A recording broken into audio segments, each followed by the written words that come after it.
for External Affairs for UDP and CEO of AMRA. I watch Gambian Talent TV. Please keep watching Gambian Talent TV. Carousel Properties and Investment Limited, ye can also dale lamen Karawan, 20 by 20. Jiobeje, Kurangabeje. Ninsun Karobu Nyanala Horomo Kang, Iba wafila $200,000. cash. Ikafumim fane mortgage, ka domon in domon ninjo, katafo kariworo, ibo wafila $250,000. Carousel Properties and Investment Limited, Ibal Content Sunkarola. Carousel Properties. Link us and we make you a home builder. Justice Charles Suleiman Jallow, Chairman of the Gambia Constitutional Review Commission, and I watch Gambian Talents TV.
In this religion and to do what is stated in it.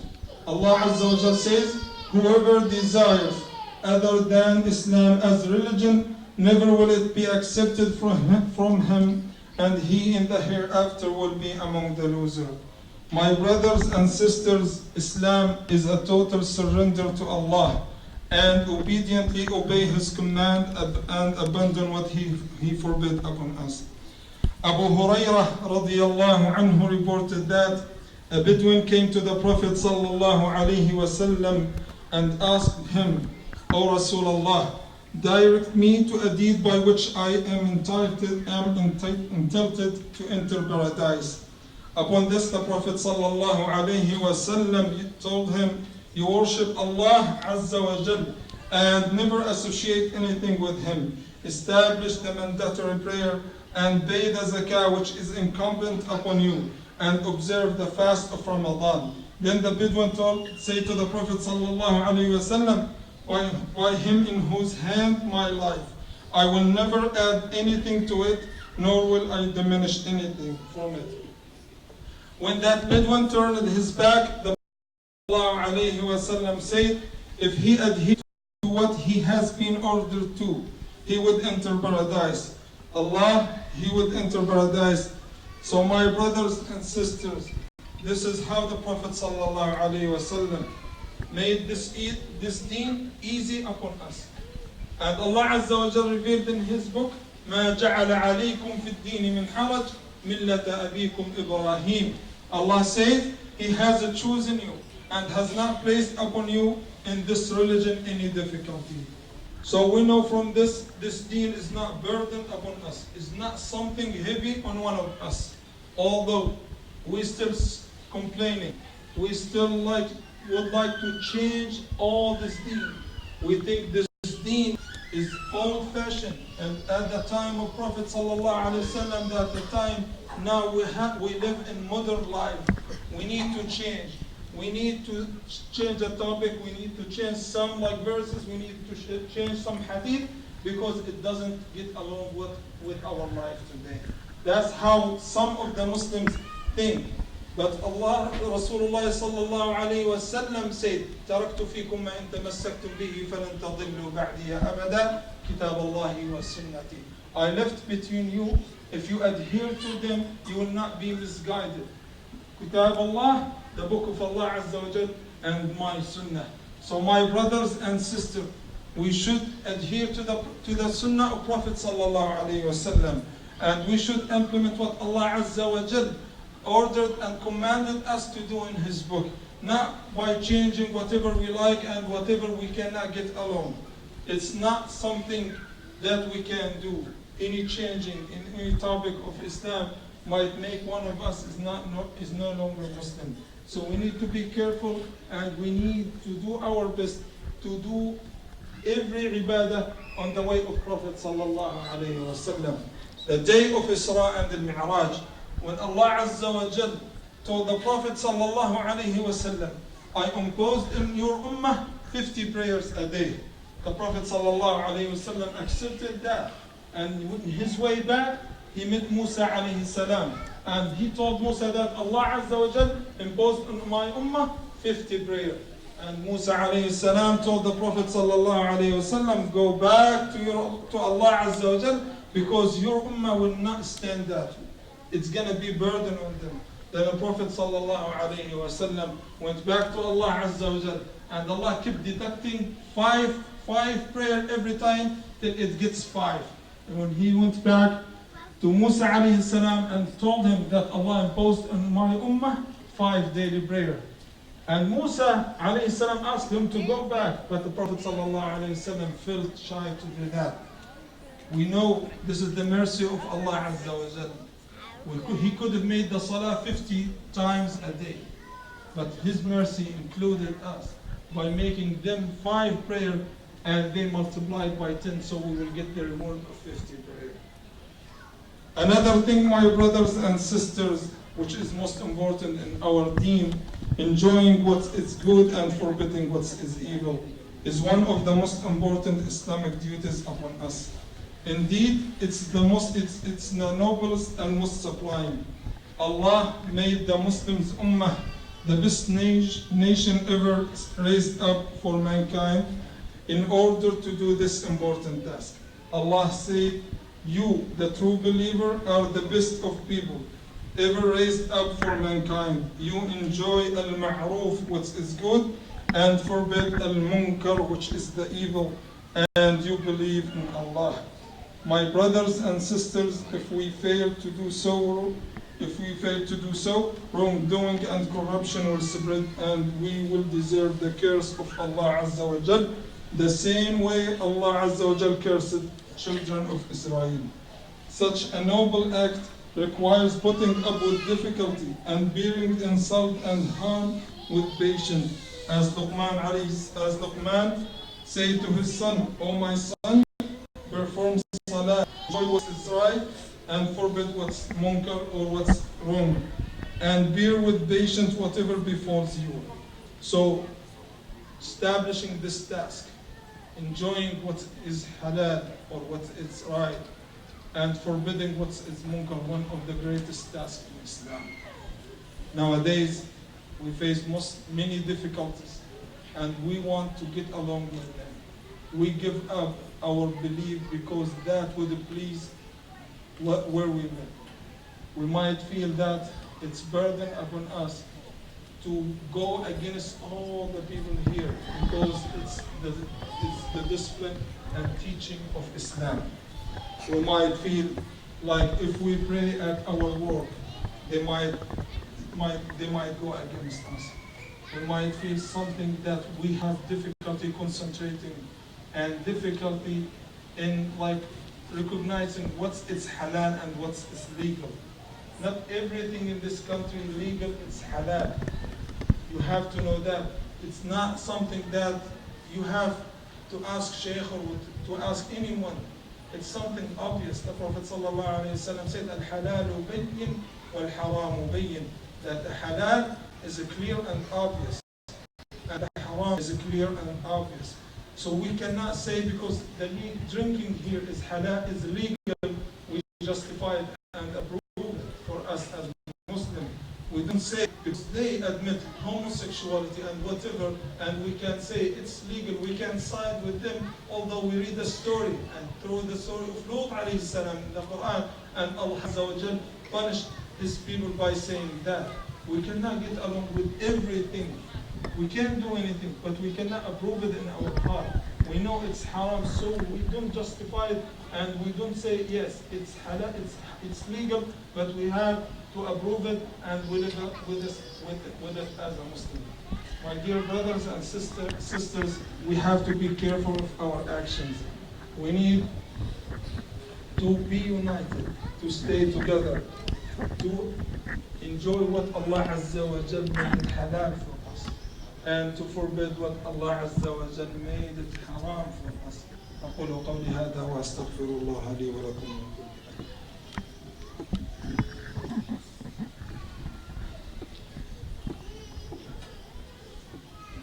الله أكبر الله أكبر الله أكبر الله أكبر الله أكبر الله أكبر الله أكبر كبيرا والحمد لله كثيرا وسبحان الله بكرة وأصيلا.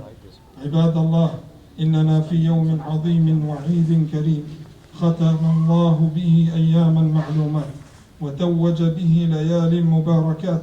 إنه أفضل الأيام عند الله وأعظمها. إنه يوم الحج الأكبر ويوم النحر، تتلوه 3 أيام معدودات، هي أيام أكل وشرب وذكر لله. قال عليه الصلاة والسلام: أعظم الأيام عند الله يوم النحر ثم يوم القر.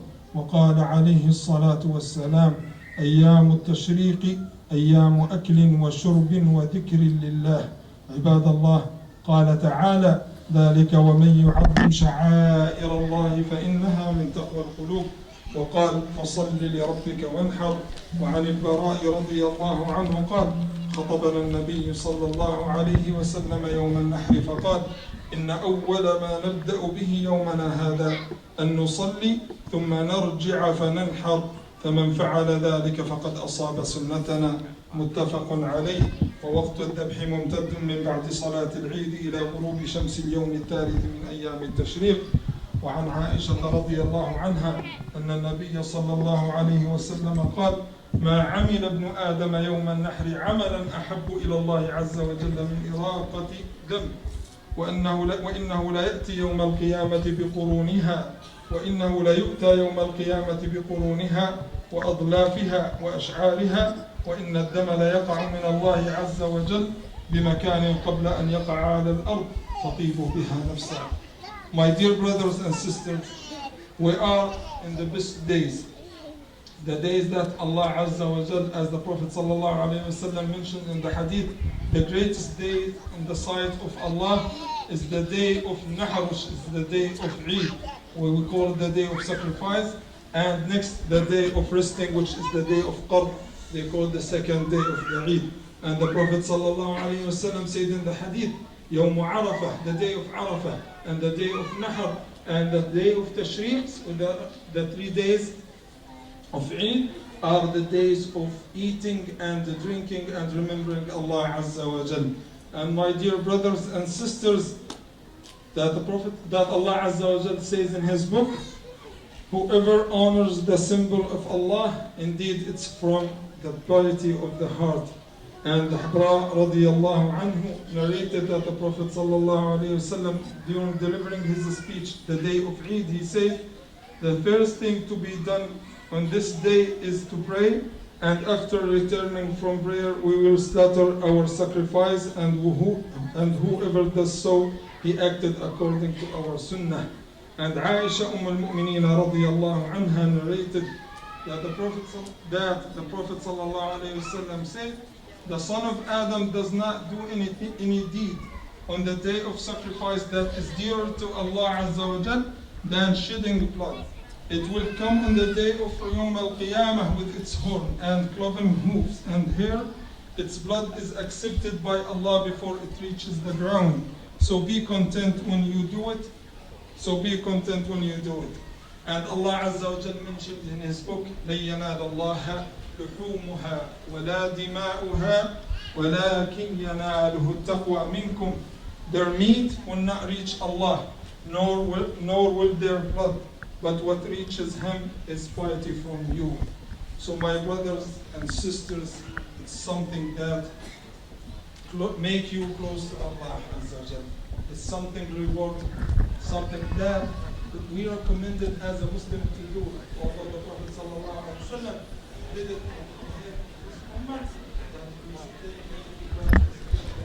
mbokk yi ñuy déglu dañu seetaan ñu ngi fii ci Linwood Convention Center. Gambian si nag ak Friends of the Gambia ñoo dajaloo fii pour julli Tobaski muy Eid al-Adha 2019. As you can see, jumaa ji fees na wala ci biir gathering bi gis ngeen nit yi naka lañ bare foofu noonu. Ngeen imam bi mu ngi joxe xutbaam gi, dégg ngeen message bi mu joxe.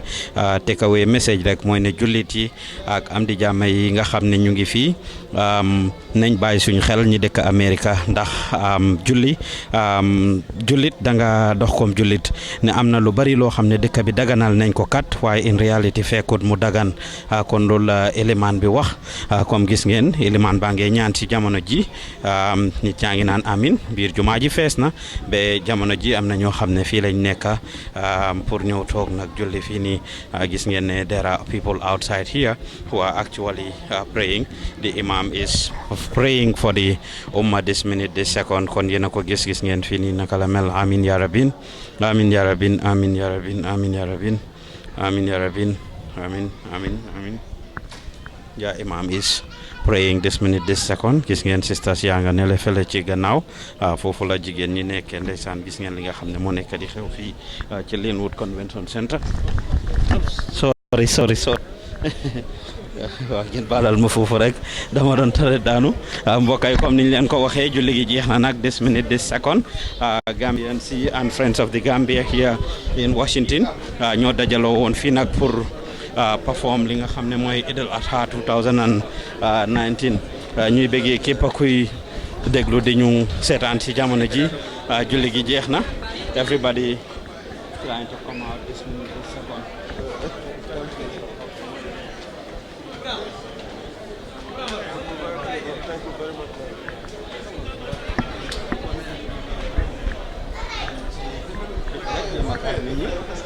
Suñoo génn si macha allah ñu ngi leen ay bëggee képp ku ñuy déglu di ñu seetaan si jamono ji rek fu ci waay nekk si ñeneenti koñi àdduna, penku xarpu ngopp wala ngalandu. Foos julli bi pare na. Gis ngeen there are people sitting out here waiting pour second julli bi. ñu ngi leen ay bëggee képp kuy déglu di ñu seetaan rek si jamono ji fu si waay mënti nekk ñu ngi leen ay bëggee.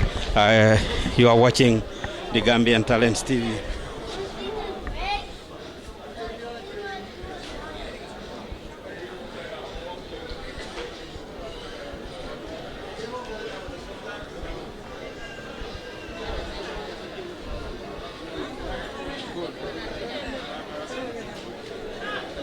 jërëjëf. déwénati waay.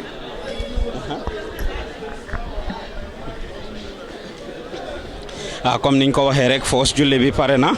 You can see people leaving right now to pour génn, whilst ñeneen ñi ñu ngi xaar pour dugga pour julli second julli bi. Kon duñ def dara lu dul ñu génn si biti ñi nga xam ne julli nañ ba pare ñu waxtaan ak ñoom. Képp kuy déglu di ñu seetaan rek ci jamono ji fu si waaye nekk ci ñeneenti koñ àdduna ñu ngi leen ay bëggee bu baax a baax. Comme ni ngeen ko gisee rek, we are right here there are different people outside ñoo xam ne dañ ñëw pour julli si jamono ji kon duñ def dara du ñu jéem a waxtaan ak ñoom rek fu si waay nekk si ñeneenti koñi àdduna ñu ngi lay bëggee bu baax a baax si jamono ji nii.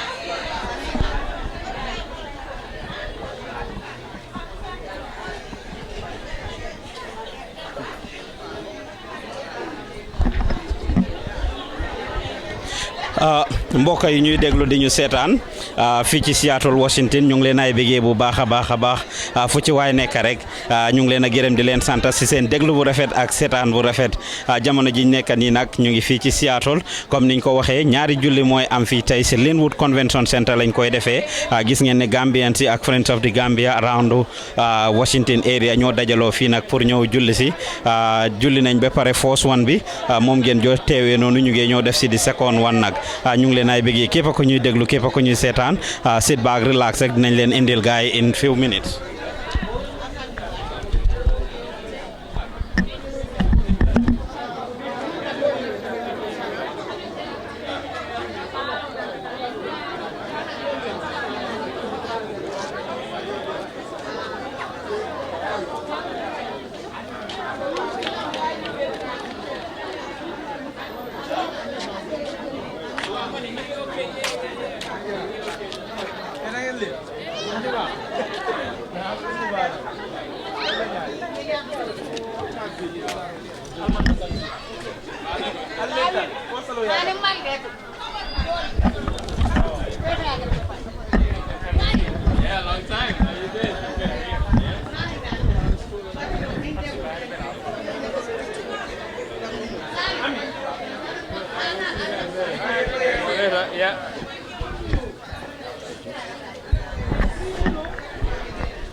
ne ko macha allah ngeen jégal ñu ci loolu rek si beneen yoon ñu ngi leen ay bëggee képp ku ñuy déglu di ñu seetaan si jamono ji fu si waay nekk ci ñeneenti ko ñu àdduna penku xarpu ngopp wala ngalandu maa ngi leen ay bëggee bu baax a baax fii ci Gambian Talents TV we got a little distracted nag si gannaaw ndax yëf yi dafa xaw a chaotic a little bit waaye alhamdulilah dellu si waat nañ maa ngi leen ay bëggee fu ngeen ñoo seetaane dunia tonko naano daawa darandin rong wishing everybody happy Tobaski Eid Mubarak to all of you that are watching us Fulanumu Kotir nag Bintu moo fi jaar Fulanumu Kotir jóge ci Gambia. What happened is during the corridor of this year I happened to interview her moom mi nga xam ne she's a dynamic young woman, of course Gambian young woman, business woman nga xam ne ñaw rek laay def moom Bintu mu ne ma bi ma ko interview ba pare mu ne ma ne whatever the case is Pa Ousmane Tobaski man maa lay solal ma foog ne dafa caaxaan nag ma toog suma jabar ne ma Bintu kat kool na mu ne sa measurement la soxla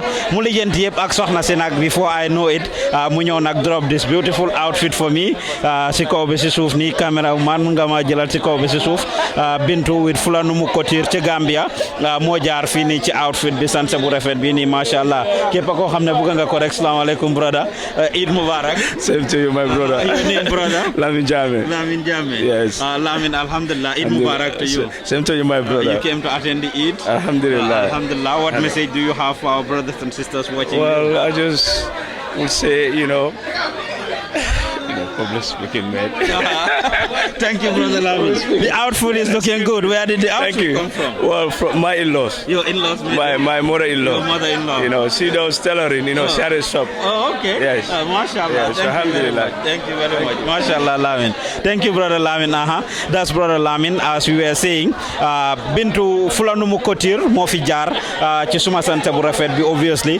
If you want more of this or this type of outfit, mun ngeen ko contract. Ngol mba be control tool nal controla mba fulal yeko mbe felenti jang Seattle Washington pour ka salo sambale na banna salo gambenol fele salta fo pareta mbe nyinte momenton te fenkela drombita ar round ne to talk to the Gambians around here kenyi ninka ila salo ketanyadi bismillah camera woman let's go.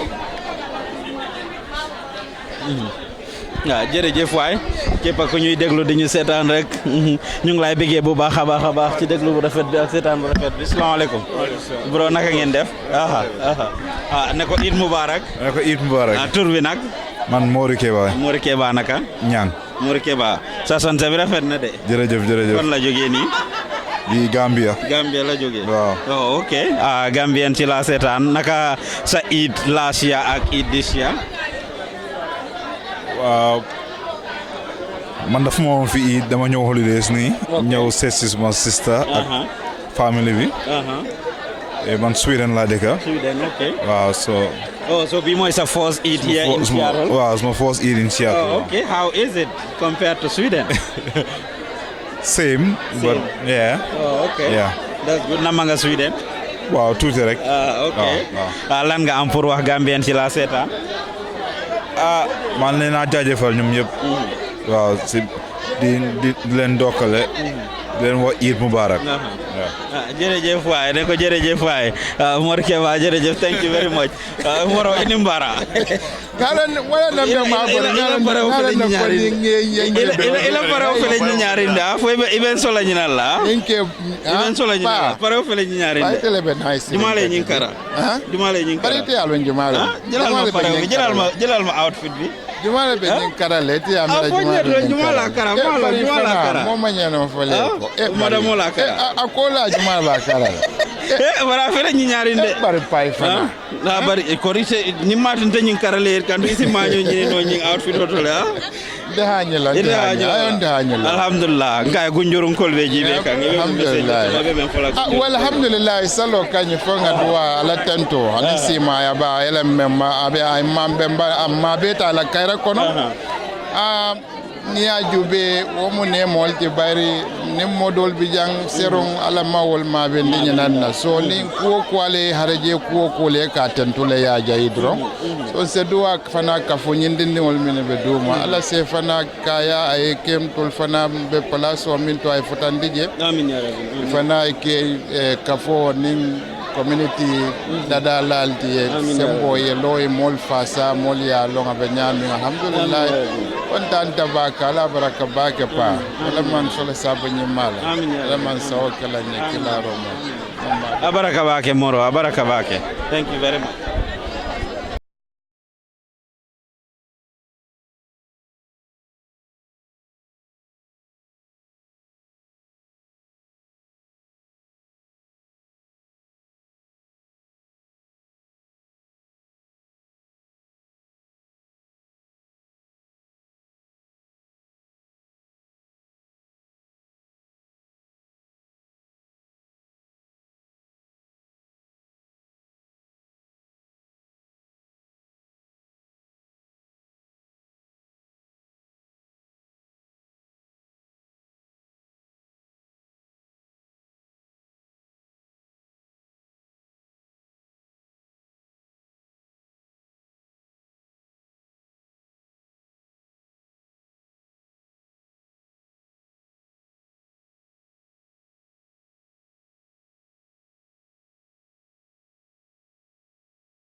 assalamu alaikum bari ngol felenti muruntale na jamero ini mbara mbudu ma ko e juuflo juufu ila grino fele nyaari nde sumolle jamba kero fele nyaari jumale nyi ndun kare ni didala akara na muso dal bu kamero to komar mashallah butu wo felen salta kayra kono ye mun soto be men fala ko gadu wali sima yala ni jata kende ya amin ya wondin ke ala mariya kuntu ku kayral kana kun jaw kumbola ala mamma be la jaari biñol lula kam mo kende ma be si ma yani jata kende ya rige finu man sa sallahu ala ma ala ya diyalla dimba ala ma ko ran to so ne ala bula bay bay bay na fa ma ala seconde julli bi kon duñ def dara ñu génn ci biti nga xamne julli nañ ba pare ñu waxtaan ak ñoom képp kuy déglu di ñu seetaan rek ala ma ala ya ci sallallahu hormo sabul qur'ano hormo sabul la ilaha kuma hormo la masalo hormo kan madina hormo safan mara hormoto kaba hormoto arfa hormoto dal hormoto makam burama hormoto salli ala muhammad sallallahu alaihi wasallam baraka bake me assalamu alaikum bari ngol felenti muruntale na jamero ini mbara mbudu ma ko e juuflo juufu ila grino fele nyaari nde sumolle jamba kero fele nyaari jumale nyi ndun kare ni didala akara na muso dal bu kamero to komar mashallah butu wo felen salta kayra kono ye mun soto be men fala ko gadu wali sima yala ni jata kende ya amin ya wondin ke ala mariya kuntu ku kayral kana kun jaw kumbola ala mamma be la jaari biñol lula kam mo kende ma be si ma yani jata kende ya rige finu man sa sallahu ala ma ala ya diyalla dimba ala ma ko ran do so ne ala bula bay wala bay na fu ala ma ala ya diyalla na diyalla ala ma ni si ma ya diyalla ni jata kende ya ni harige finu ko ni tanko ni suturo ba ma si bo to ma si bo dimba ma si bo ala ma ala ya ski sama ila ba hormo sabul qur'ano hormo sabul la ilaha kuma hormo la masalo hormo kan madina hormo safan hormoto kaba hormoto arfa hormoto dal hormoto makam burama hormoto salli ala muhammad sallallahu alaihi wasallam baraka bake mero wotom felentin siatol jang alya jele salo fela ketanting moro ini mbara turbi nak what's your name again Demba today fi amna dole de alhamdulillah Eid Mubarak brother mashallah how do you feel naka julli bi tay compared to last year alhamdulillah amna ñu ko fekke on last year fekke ñu ko this year so ñu ngi santa yalla you know ci community bi ak buñ ko fekke xam nga you know so it's a blessing for us to be present on this day. It's a great day. You were in Mecca last year this time. Inshallah, I missed it. What did this year remind you when you saw Arafat? I was very nostalgic. You see, on my wall, I posted Arafat. This is you would not even feel about the Eid over there. Okay. There was no Eid. We didn't do any Eid. Okay. It was at the Arafat, and it's just intense prayers. I was definitely nostalgic. Okay. You know, being there, seeing all the pictures and everything else. Yeah, but alhamdulillah, you know, this is a blessing. You know, thank you so much for covering the community. It's great. You see, our community is expanding again. Yes, you know, this is just incredible. Alhamdulillah. How is this Eid compared to, let's say, 10-15 years ago? You were here for a long time, seeing it expand until it's down here at the Linwood Convention Center. The convention center is not easy to fill up, but as you can see, there are people outside still waiting for the next one. Alhamdulillah. You know, the Muslim community has grown so much. We actually did it here some years ago. We used to do it here. It's expensive, right? But we used to do it here some years ago. But it's not compared to what it is now. This is just incredible. The Muslim community has expanded. And I see some sense of unity as well. You see the Arabs and everything else mixing up, right? Before when you go to Edmonds, you see pretty much Gambians, right? But when you come in here, a place like this, you see a mixture of crowd, right? That is really great, and that's what we want to promote within our Muslim community, is to promote, you know, unity, bring all these unity Muslim communities together. Alhamdulillah. Yeah, our country is at a crossroad this minute. You are a community leader and a social commentator, an online radio host. What message do you have for the Gambians around the world, considering all the chaos and everything that's going on in Gambia? We are a beautiful people. We are a better people than what we are getting right now. And it stops with us. Sometimes we can blame others, but at the end of the day, each and every one of us has a responsibility. Let's continue to pray for our country, and let's continue to take the responsibility upon ourselves as citizens. The buck stops with each and every one of us. You can blame the people who are being paid, you can blame the administration, but at the end of the day, each and every one of us as citizens has a responsibility. That's what the sense of citizenship, sense of national professionalism. That's what we need to bring back. We can blame for so much. There is so much blame to go around. At the end of the day, it's not going to move the country forward. We need to come together. We need to hold our elected leaders accountable, but hold ourselves accountable first. Let's pray for our country. When I went to Hajj, I prayed for our country. I prayed for our leaders. I always pray for our leaders. May Allah give them the heart and the sympathy, to lead our people in the right direction. MashaAllah. And what message do you have for President Barrow and his government? I pray for him. I pray for him. May Allah guide him on the right path. May Allah give him the will to lead on the right way. Leadership is not easy. Right? But I would urge him to listen and to be more patient. Allah chooses who the leaders are. You don't choose yourself. When Allah chooses you there, then you should be patient. You should listen to people. You're not enemies of the Gambian people. People may not agree with you, but they are not your enemies. So I would say, I'll increase your patience. And I'll pray for him. May Allah guide him on the right path. MashaAllah. Thank you very much. Thank you, Pastor. Thank you very much. Assalamu alaikum, brother. Wa alaikum assalam wa rahmatullah. What is your name? Muhammad. Muhammad what? Muhammad Ramadan Abu Khadir. Ramadan. Where are you from? Libya. Libya? Naam. MashaAllah. How do you feel meeting the people, Muslim from different parts of the world, gathering here to pray? It's very nice. Very nice. That's what, in fact, we were just talking about. All different parts of the world celebrating Eid, alhamdulillah. Kul aam wa antum bi khair. Okay. How is this year's Eid compared to last year for you? Just about the same. Yeah. Celebrating with family. Nice cool weather. Can't complain. That's right. Yeah. Thank you. How about you, brother? What's your name? Musbah. Okay. Musbah, where are you from? From Libya. Libya too? Okay. Yes. Alhamdulillah. MashaAllah. Eid Mubarak. Eid Mubarak to you. What message do you have for the Ummah watching you? والله كل سنة وأنتم طيبين بخير may God bless us all. Yeah, I mean, I see last year there was no convention center here, but people are having a good time, different walks of life. I think it's a good gathering and good celebration. Alhamdulillah. Alhamdulillah. MashaAllah. Thank you very much. Yes, con camera woman, you just follow us. Bro, naka nga def? Jàmm rek, naka Eid def? Mubarak. Same to you, man. Sa sant bi rafet na de. Julli nga ba pare? Waaw, julli naa. Da nga ros pour dem ci biir. Yeah, ñu ngi julli. Nga am pour umma bi. Eid Mubarak for everybody, Yeah, fekkee déwél. Ñaan jàmm ak yàgga. Community bi tamit grow, Yeah, that's about it. Jërëjëf waay, thank you very much. Ndawal bi xamul wax dara dinañ oytu bu baax a baax kon ñu ngi leen ay bëggee bu baax a baax képp ku ñuy déglu di ñu seetaan fu si waay nekk rek ci ñeneenti ko ñu àdduna penku xarpu ngopp wala ngalandu 10 minutes ñu ngi leen naan Eid Mubarak bu baax a baax dang maa daw doo ñëw ma jël la dang maa daw baax na kon képp ku ñuy déglu di ñu seetaan rek ci jamono ji nii sansay rafet nañ trop bu baax a baax asalaamaaleykum. Waaleykum salaam. Ini mbara. Toba. Ebe ñaadi. Nte kemo lom to. Kemo ñaadi. Kante. Kemo faram fala ñi ñaari. Ya jele de. Kay ñu mbara min dole. Abona Senegal. Senegal musolo bembul. Oh, Senegal musolo. Ako. Dami ñi ñaara ka karawol adina. Ya rafa. Of course. Ako. Aka cewjen kendol tabi. Ako. Ben kin kendol. Kende ma ba fon. Ya rafa. Yemi fraya ma min fraya ka bele tabi. Aka bele tabi. Ka bele tabi. Ndol fode de la won. Ani ko mom fonda ko ani ma nana Gambian community. Gambian la modi. Bismillah. Ibota Gambia min to ma fa. Originally from Brikama, but I was born and raised in Banjul. Banjul, okay. MashaAllah, you have message le soto ebe mem fola. Alhamdulillah, nga binga ñanan taje nga alama nga jarta fona janin san koten. Alama mil ben nola fo ala si be do ala fo ala si la jawol sono ya. Na community do jang ala mbeso kambe wala. Ngay ñon jama ke ñimu sura ko ñimu hewol lati. ñimu kontan ku bal. So na pare ñi malbe keri.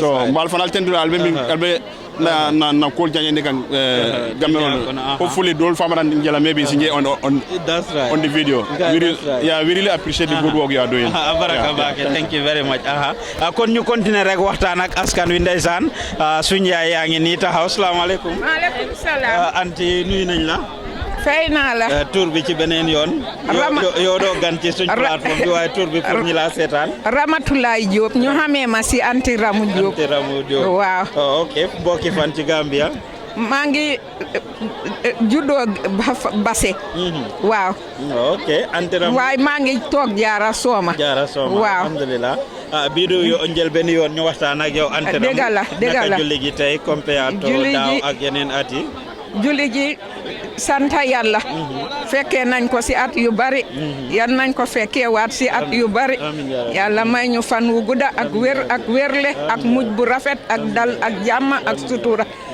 barkeel njaboot gi ngeen ñëw ut si li ngeen ut si yal na leen ko yàlla defal yal na leen yàlla sutura yal na leen yàlla taxawu may leen jàmm ak dal defal ko mboolem julit aji ñi dem aji itam dem na ñoo jàmm yal nañ dellu si seen kër yi ak jàmm yàlla nangu seen aj nangu seen ñaan sante bi rafet na bi ku fi jaar bi ñu ma ko ñawalee ba Dakar waaw masha Allah sabale baax na anteram mero eni mbara aja hawo mboji min ton ka Gambia dankunku bari mbe sirin bundun ne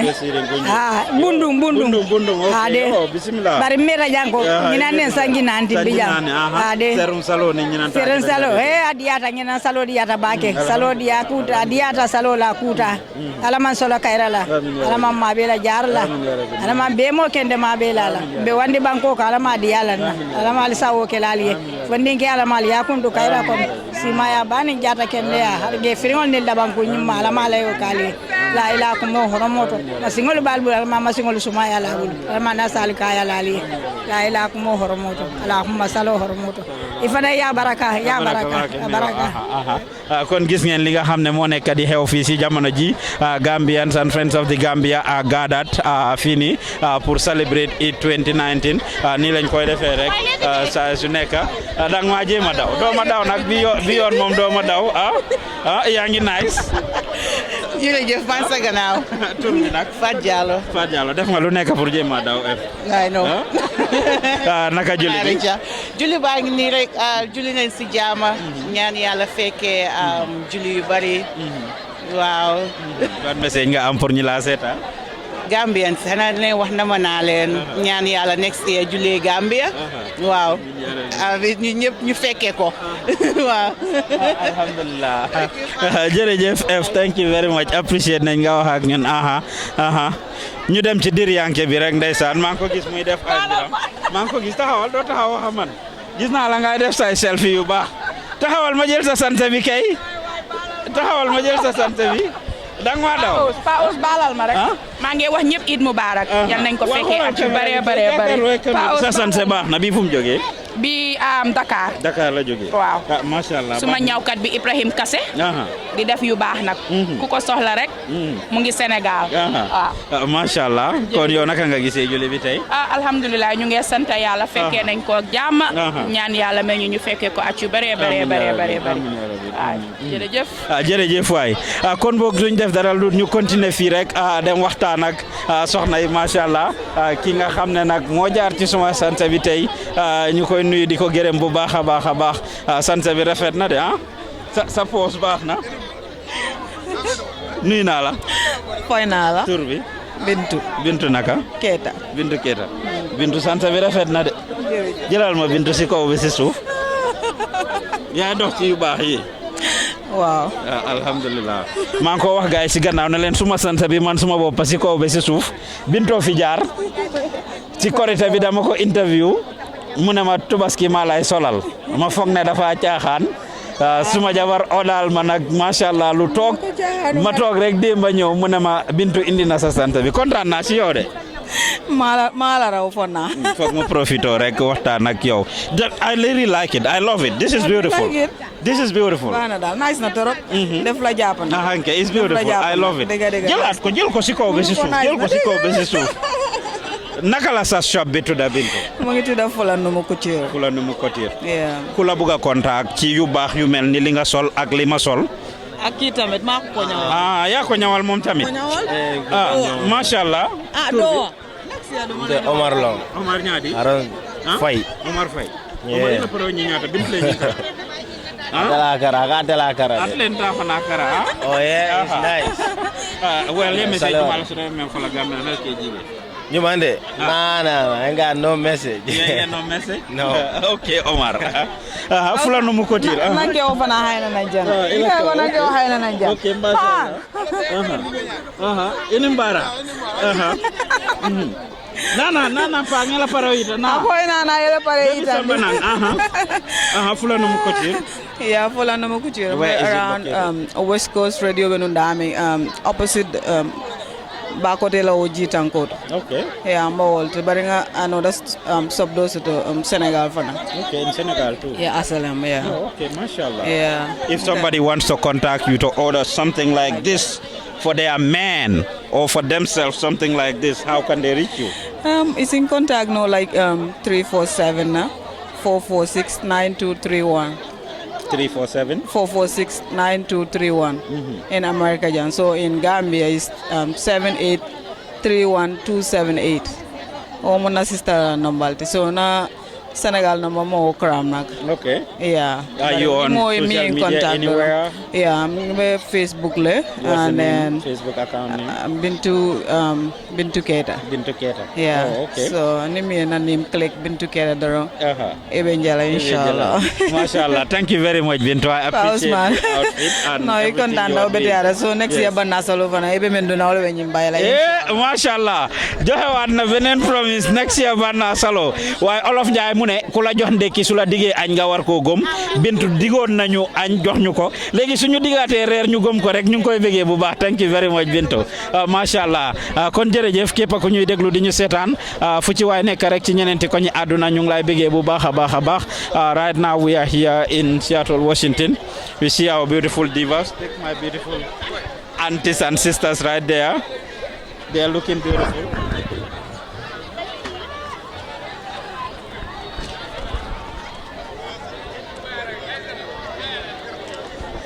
Mashallah nii rek lañ koy defee ci Gambia sanse bi rafet na. Asalaamaaleykum. Dang ma daw. Sa sanse baax na. Sa sanse baax na. Jërëjëf. Sa boole bi rafet na. Kan moo ko ñaw? Dang ma daw. Naka nga def yow it sa week baax na. Jërëjëf. Jambal. Jambal naka? Sarr. Waaw. Sa sanse bi rafet na de. Sarr Cissé. Sa sanse bi rafet na de. Thank you so much. Aida Sen moo ma ko ñëwal Banjul waaw ma ne ko Aida Sen kon I know suma sister bu baax la. No, that's good. Naka sa julli this year compared to last year? This year dama wait suma jëkkër dafa dem aaj. So dama wait. I know ma ne ko I know. Amin ya rabbi amin. Amin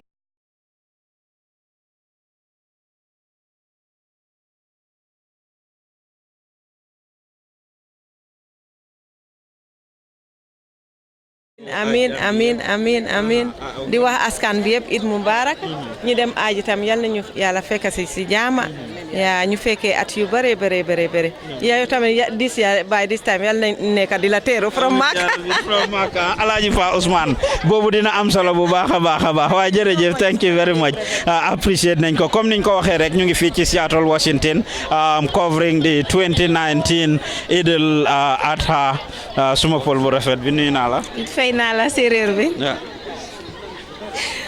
fi nga génnee nooy na de jëlal mu fi nga génnee nooy na xool ko fi nga génnee nooy na ba pare di wane tàng moo bëgg a àdduna de yow ëpp na naka nga def sant bi baax na jërëjëf baax te jàpp na la itam tey fii laa génnee fii nga génn alhamdulillah sama ndewenal nag dama koy jël si bul wax dara nga ne di nga ñëw waaw maa ngi ñëw léegi dogan ci suñ plateforme dogan ci Gambien ci jéeme ba maa ngi nuyu ñëpp di leen wax ndewenati ñu fekkee ko at yu bëri ngeen baal ñu àq xam naa nag des fois mooy loolu yéen a ma gën a xam waaye ngeen baal ñu àq ñu fekkee ko at yu bëri fekkee at yu bëri naka sa julli ren ak daaw comparing last year ak this year I would say this year neex na so far parce que man last year ñëw ma woon si jullikaay bi waaye this year at least génn naa te gis ngeen fi ma génnee ànd si ak suma doom bi ñu ñëw julli si jéggalu xam nga rek bàkkaar yi dañoo bëri fu mu jaar ñu raxas ko mu diñ waaye neex na alhamdulilah fekkee bi rek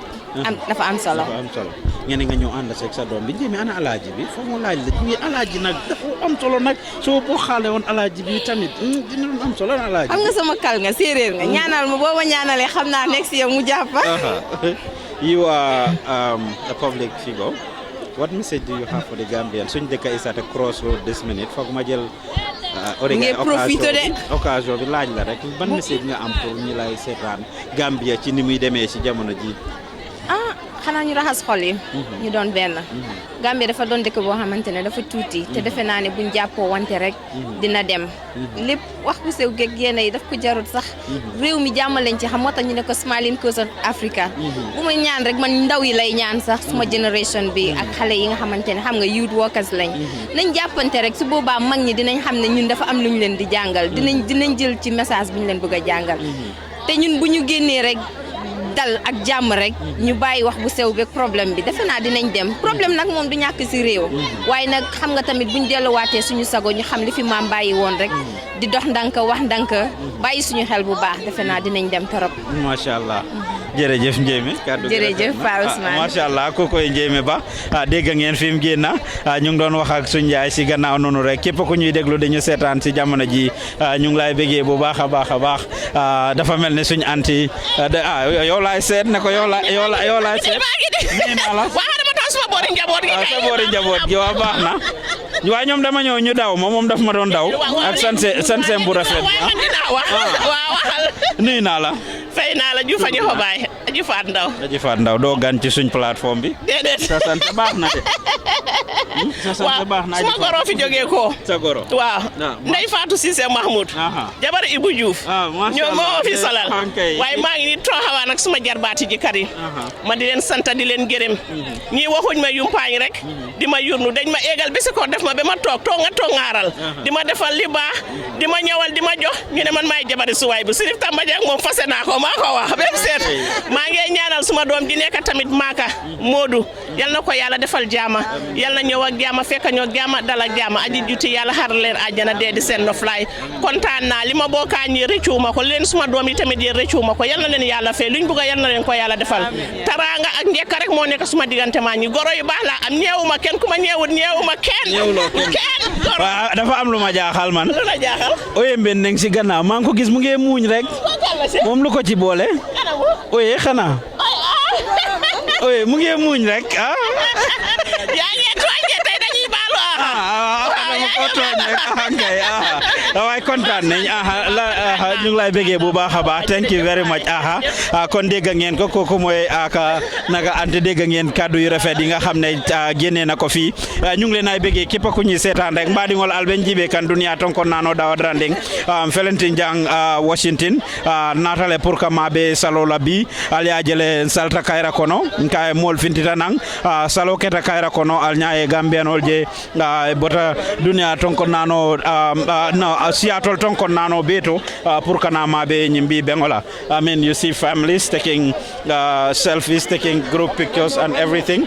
As you can see, take this beautiful family taking beautiful pictures right there. Take that beautiful family for me. Yes, take that beautiful family. Take them. Cheese. Cheese. How about I take one too? Bam. Yes. Yes, you see that beautiful family taking pictures there. It is beautiful. It's happening here. Yes, in Seattle, Washington. We just finished praying. Comme niñ ko defee rek saa su nekk gis ngeen Gambians ak friends of the Gambia around the world. Yes. Why? Once a president, always a president. Or is that Mr. Former President? Eid Mubarak, ex-president. Ex-president. But once a president, always a president, right? I'm not sure about that theory though. But that's what he said. I'm not too sure though. But I'll take it. How's it going? Alhamdulillah. Good. Eid Mubarak to you. Eid Mubarak to you, bro. Nice outfit. Thank you. Where did you get this from? Actually, I placed an order from Senegal. From Senegal? Yeah. So, yeah. Looking beautiful. I know. Thank you. You're looking fly. I appreciate it. Last week, amin di wax askan bi yëpp Eid Mubarak ñi dem aaji tam yal nañu yàlla fekk si jaama yaa ñu fekkee at yu bare yow tamit this year by this time yal nañ nekk di la teeru from Maka Alaaji Fa Ousmane boobu dina am solo bu baax a baax waaye jërëjëf thank you very much appreciate nañ ko comme niñ ko waxee rek ñu ngi fii ci Seattle Washington covering the 2019 Eid al-Adha suma pol bu rafet bi nuyu naa la fay naa la séeréer bi fi nga génnee nooy na de jëlal mu fi nga génnee nooy na xool ko fi nga génnee nooy na ba pare di wane tàng moo bëgg a àdduna de yow. ëpp na. naka nga def. sant bi baax na. jërëjëf. baax te jàpp na la itam. tey fii laa génnee. fii nga génn. alhamdulilah sama ndewenal nag dama koy jël si. bul wax dara nga ne di nga ñëw. waaw maa ngi ñëw léegi nii maa ngi ñëw léegi doogan ci suñ plateforme doogan ci Gambien ci Jammeh Bah.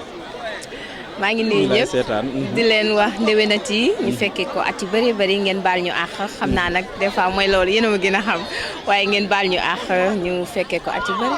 ñu fekkee at yu bëri. naka sa julli ren ak daaw comparing last year ak this year. I would say this year neex na so far parce que man last year ñëw ma woon si jullikaay bi waaye this year at least génn naa te gis ngeen fi ma génnee ànd si ak suma doom bi ñu ñëw julli si jéggalu xam nga rek bàkkaar yi dañoo bëri fu mu jaar ñu raxas ko mu diñ waaye neex na alhamdulilah fekkee bi rek dafa am solo ngeen nga ñëw ànd seeg sa doom bi Njémé ana alaaji bi foog ma laaj la ñi alaaji nag dafa am solo nag soo boo xaale woon alaaji bi tamit dina doon am solo alaaji xam nga sama kal nga séeréer nga ñaanal ma boo ma ñaanalee xam naa next year mu jàppa You are a public figure. What message do you have for the Gambians? Suñ dëkk is at a crossroad this minute foog ma jël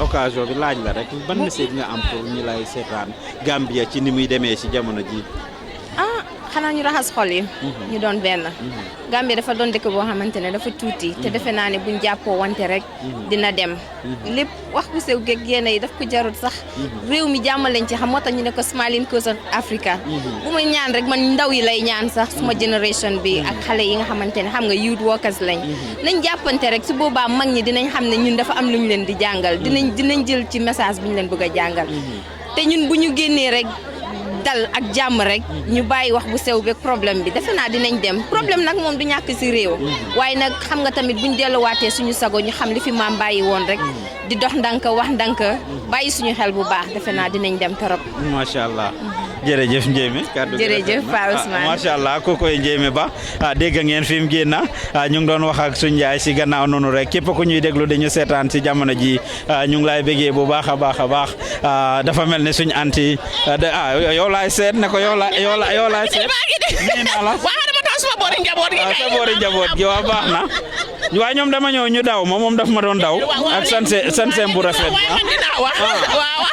nuyu naa la fay naa la Juuf Aji Xobaay Aji Faat Ndaw doo gan ci suñ plateforme bi déedéet sa sant baax na de sa sant baax na suma goro fi jógee ko sa goro waaw Ndey Fatou Cissé Mahmoud jabar Ibou Diouf ñoo moo fi salal waaye maa ngi ni tooxawaan ak suma jarbaati ji kar yi ma di leen sant di leen gërëm ñii waxuñ ma yumpaañ rek di ma yurnu dañ ma éegal bi si ko def ma ba ma toog nga tongaaral di ma defal li baax di ma ñëwal di ma jox ñu ne man maay jabari suwaay bu Sirif Tamba Dieng moom fase naa ko maa ko wax même seet maa ngi ñaanal suma doom di nekk tamit maaka Modou yal na ko yàlla defal jaama yal na ñëw ak jaama fekk ñoo jaama dal ak jaama aji juti yàlla xar leen àjjana dee di seen noflaay kontaan naa li ma bokkaa ñi rëccuuma ko leen suma doom yi tamit yéen rëccuuma ko yal na leen yàlla fay luñ bëgg yal na leen ko yàlla defal taraanga ak njëkk rek moo nekk suma diggante maa ñi goro yu baax laa am ñeewuma kenn ku ma ñeewut ñeewuma kenn dafa am lu ma jaaxal man lu la jaaxal oye mben neng si gannaaw maa ngi ko gis mu ngi muuñ rek moom lu ko ci boole oye xanaa oye mu ngi muuñ rek yaa ngi tooñ tey dañuy baalu waaye kontaan nañ ñu ngi lay bëggee bu baax a baax thank you very much kon dégg ngeen ko kooku mooy naga ante dégg ngeen kaddu yu rafet yi nga xam ne génnee na ko fii ñu ngi leen ay bëggee képp ku ñuy seetaan rek mbaɗigol alben jibe kan duniya ton kon nano dawadrandeng felenti jang Washington natale pour que maɓe salola bi alyajele salta kayra kono ka mol fintita nang salo keta kayra kono al ñaaye gambianol je bota duniya ton kon nano no Seattle ton kon nano beto pour kana maɓe ñimbi bengola I mean you see families taking selfies, taking group pictures and everything. As you can see, take this beautiful family taking beautiful pictures right there. Take that beautiful family for me. Yes, take that beautiful family. Take them. Cheese. Cheese.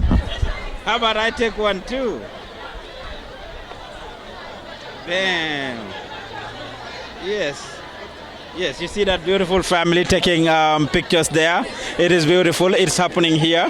yes, in Seattle, Washington. We just finished praying comme niñ ko defee rek saa su nekk gis ngeen Gambians ak friends of the Gambia around the world. Yes. Why? Once a president, always a president. Or is that Mr. Former President? Mubarak, ex-president. Ex-president. But once a president, always a president, right? I'm not sure about that theory though. But that's what he said. I'm not too sure though. But I'll take it. How's it going? Alhamdulillah. Good. Eid Mubarak to you. Mubarak to you, bro. Nice outfit. Thank you. Where did you get this from? Actually, I placed an order from Senegal. From Senegal? Yeah. So, yeah. Looking beautiful. I know. Thank you. You're looking fly. I appreciate it. Last week, somebody asked me, say, does Jao Mane has a wife? And it's a female. Answer the question for her. The person asked me, does Jao Mane, they're not in America, but somebody asked me, does Jao Mane has a wife? Well, not yet. Not yet? Not yet. What are you waiting for? I'm not waiting for anything. I'm just... the opportunity hasn't presented itself yet. So once it does, I'll certainly take a step forward. To you that asked me, Jao said he doesn't have a wife. So if you want to put in an application, go ahead. Whatever the reason why you asked, I don't know. I didn't ask you, but Jao has answered your question. You probably playing this. I'm not. Are you serious? I'm serious. Somebody asked me last week. Wow. They are not even in the US. And I told them I didn't know because I never saw you with Madam. Yeah. It's something that I intend to absolutely move towards too. Okay. You all been there already. Alhamdulillah. So I can let the time hold me back any longer. Yeah, absolutely. You were the president of the Gambian Association. We spoke to you almost every event that happens in the community. True. You have passed on the mantle to Binta, yes, who is already doing well, and we are partnering with them to do the back to school. Right. How do you feel handing over to new set of executive? It was kind of a mixed feeling for me because having served with the other members of the executive board for 2 years, we were able to build a strong, sense of belonging among Gambians here, trying to integrate them as much as we can through various community events that we've had. So having done all that, and engage, the elders, the young people, interactions and, here and there. It was an honor, to have served, and then, and in a way too, it was also, accomplishing, having to, lay the foundation, for the new executive to build on, So we did a lot of, structural changes when we came in. We kind of restored the 501(c) status of the Seattle Gambia Association. We were able to also re-register the association with the Secretary of State's office, in Washington. And in addition to that, we were able to also obtain a business operating license. Some of those were all, not there, when we took over. So we also try to make sure we have a functional, executive, filling all the positions. The finances are in, clean sheet. We're able to double, the amount of the account balance that we, inherited from the, previous executive. So now, pretty much, I think the association is very healthy. Are you sure you're not going to go to Jane Commission? No way. You're not going to go to Jane Commission? I don't foresee that happening. I don't foresee that happening. Yeah, okay. Yeah, we had a able accountant in the person of Charles Cisse. That's his craft. He does accounting and financial bookkeeping. So pretty much I think we have a formidable structure in place. So the new team headed by Binta, I think they're young. They're younger actually. Which is good because we try to over time make sure the association has a very youthful face, so they can relate more to the youthful population in Washington. In the past, it used to be like elderly people, adults, and all those. Yeah. So I think they're going to do a fantastic job. But how come you didn't seek a second term? You chickened out just after one term, huh? Lan mota? Why dangen daw? Definitely a second term or anything, just one term. I had at least a second term. Huh? There was desire to do it, but again, especially you achieve all of these things, put this thing in structure and everything, and all of a sudden Jao ran away. You chickened out. No, I didn't. You chickened out, Jao. You chickened out. You and Jamie and Abdullah and all of you guys chickened out. We didn't. You know. A second term wouldn't have hurt. I think what are we trying to change? We're trying to change the narrative here. You know, if you look at the government's, culture, you know what I'm saying. What used to happen is that people, when they are in a position of power, position of responsibility, they cling onto it. You know, so it's very difficult for them to divorce themselves from leadership roles once they become too, comfortable. So we're trying to set a precedent here that you don't have to be there for like 3, 4, 5 times. You know what I'm saying? So for a lifetime. For a lifetime, holding on to the leadership. That is very important. Exactly. So we try to give as much young people, the opportunity to come in and take charge, and bring in fresh ideas, fresh initiatives, and we'll be in the background, behind the scenes, supporting them in whatever way possible. What message do you have for our leaders? I mean, what you did is leaders in Gambia, obviously. What you did is a great sense of leadership. Like you say, clinking onto power is the order of the day in our country. We only have 2 presidents so far. And okay, we might be expecting another 10 years for Barrow. If voted in, you can continue forever. But what message do you have for our leaders? I will say that they need to learn from history. A lot of political leaders in the past, they've made similar mistakes. I mean, those in, of course, elected positions. They cling on to power, and over time, what happens is there's accumulation of cronyism. And they become susceptible to manipulations, political interest, influence, and corruption. Because where all that stems from is complacency. That's what it all stems from. You become too complacent, too comfortable, and you feel like you have some form of immortality. To stay in power and do as you wish. That is a grave mistake. What should happen is they need to understand is that there is life after presidency. There is life after serving in executive arms of the government. Even in parliament. You know what I'm saying? They need to give way for new ideas, new, strands of thinking, innovations. You know what I'm saying? To, creep into our, public life. They should never, ever feel entitled, thinking that without them the country can move forward. And this is not just only limited to Barrow. It's even across all the political parties. You look at it, the Gambia post-independence. The same faces, all the political parties. Yes. They've been there like for decades. And very stuff good like point. That. They need to do some self-introspection and examine their internal succession structures of power. Just to help the people there, I think that makes sense. UDP, Dabo has been there since inception. NRP, Ahmad Ba been there, Doi, Halifa and Sidi have been there for the longest. I mean, basically, and even the new parties, Mama Kande have been there all this while. So. Absolutely. So the institution of personality cultism needs to be dismantled. We need to make sure. With the new opportunity that our democracy presents, that such a culture when it comes to our politics, doesn't persist, and we can do it, as young people. Anytime I turn on to social media for Facebook, I see robust, debates, engagement, which were virtually non-existent in the past, due to the fear and the dictatorship, the terrible dictatorship that the country had to endure. But now that that cloud is has dissipated, so. People need to stay engaged. They need to apply as much pressure as possible, as much scrutiny of public officials as possible, holding the leaders accountable. What next for Jaumane? Are you eyeing for Gambian presidency? Are you going to go back? Politics? Not really. That's not something that I try. You are on camera. You are on camera. Well, I mean, do you have interest to become Gambia's president someday?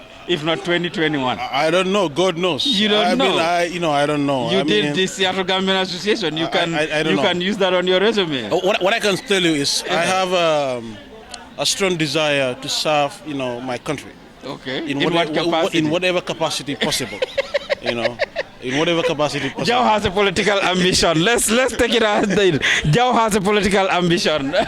In whatever capacity possible. It doesn't matter whether it's the presidency or maybe in in the political arena or in civil society. I mean, it doesn't really matter. It could be any sphere of our political life. Okay. Yeah. Well, thank you very much, Joe. That's Joe Mane. Keep it up, man. I mean, I think what we've also seen is the proliferation of all these media houses that have come up.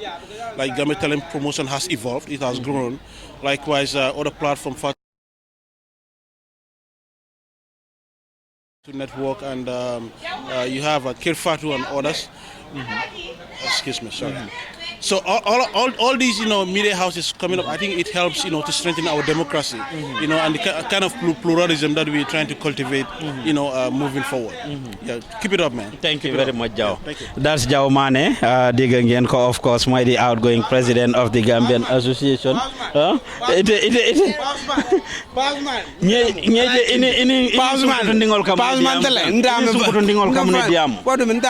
You are Marcus. You should not be talking to the girls like that. I'm a volunteer. Hey, okay. hey, Eid Mubarak. Hey, Eid Mubarak. Eid Mubarak. Eid Mubarak. What message do you have? Your first time in Seattle, you'll end up on Say Young Jumper. I'm okay. Abarakabaki.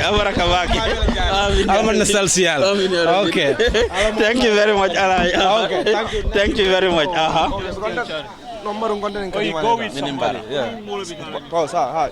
Kadina. So Nin Kadibita. Eid Mubarak. Eid Mubarak. Eid Mubarak. Pause. Mr. Kemu. Yeah. Good to see you in Seattle. Good to see you too. Is this your first time? Yeah, in Seattle, yes. In Seattle. Yes. Why do you have to wear yellow though? You UDP people would have to represent anywhere you go, right? Well, yellow was here before UDP, so but on a lighter note, we have to represent wherever we go. Yeah. And that is why you are representing. Definitely. Beautiful outfit. Yellow for me, yellow. Well, Ngarohilo interviewed some few months ago, and that's what she told me. Konya yellow for mu yellow Latinal Munko level all together. We are following the progress you are making, and you are doing a wonderful job. But in any case, tell the people who you are, for the sake of our audience who don't know you. My name is Kemo Bojang. I am a young Gambian politician who is the National Youth Secretary General of the UDP. I'm also a councillor with the Kanifing Municipal Council, working with Talib Ahmed Bensouda, also his advisor on youth affairs. So basically this is Kemo. I'm a young guy from Bakau, Bakau Dimko Kono, and trying to make a better Gambia any way I can. So I see that politics is my avenue, and I have a passion for it, to see that the lives of my people are bettered, and I believe that that is the avenue or the mechanism that we would be able to use to make these changes that we want to see. So this is why young people like us are getting into the game, to also inspire the next generation, to show them that it is possible that young people can come in and make positive impact, because the older generation have done what they are supposed to do. Now it is up to us to also play our part. Yeah, definitely. What are you in the US for? I am currently here to attend the Mandela Washington Fellowship, which is a fellowship for young African leaders on public policy management track, but we have other people on entrepreneurship and civic leadership. So it's a fellowship that was inaugurated by the former president of America, Barack Obama, and every year 700 young Africans are brought to the United States. So it's a very hectic process that out of 78,000 applicants, only 700 are selected. So it's a 0.9% acceptance rate. So you can see how competitive it is, and it's not just in Gambia, but the African continent as a whole. So we had to compete with other young people from other parts of the continent and see who were eligible or who were qualified enough to come here. So I was at the University of Davis, California, where I did a short course on public policy management, because this is what I work in, policy, because I make bylaws, we make policy in KMC. So this is why I was here, and after that I finished it. I said, let me come by and see my people here in Seattle, my family, and then also because Seattle has been one of our very, very strong UDP bases. And it is also important that, because politics is a continuous process, it doesn't end. We have to keep on being relevant. We have to keep the mechanism mechanism going on. So I came here and, I've been meeting very wonderful people who I've met on social media for years. And it has been a wonderful journey all through the way. Is Kemo going to go back to Gambia? Oh, why not? Because this is why we have to make that into young people to understand that if we all move here, who's going to develop Gambia? That's right. That this is why I chose to study in Gambia. I could have studied anywhere in the world like other young people, but I chose to study in Gambia because I understand that my country needs me, and the work I do, I need to be in the Gambia to understand the problems of our people, because politicians are problem solvers. We are not necessarily leaders, but we are problem solvers. We have to understand the problems of our people and come up with possible and sustainable solutions.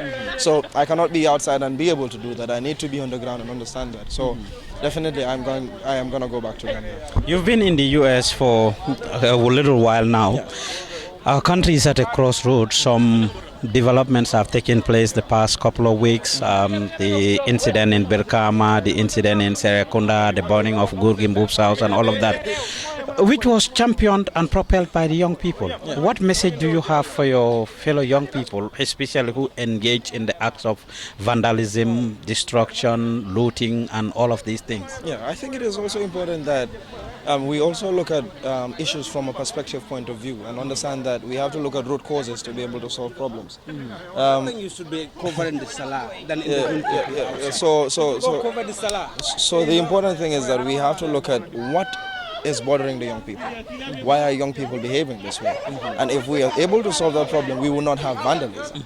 I understand that there would be hooligans, there would be people that would not conform, but we have to look at and solve these problems. I think for a very long time, young people in Gambia have been kept in bubbles, that we don't know what is happening, in the outside world. But this is why social media is important.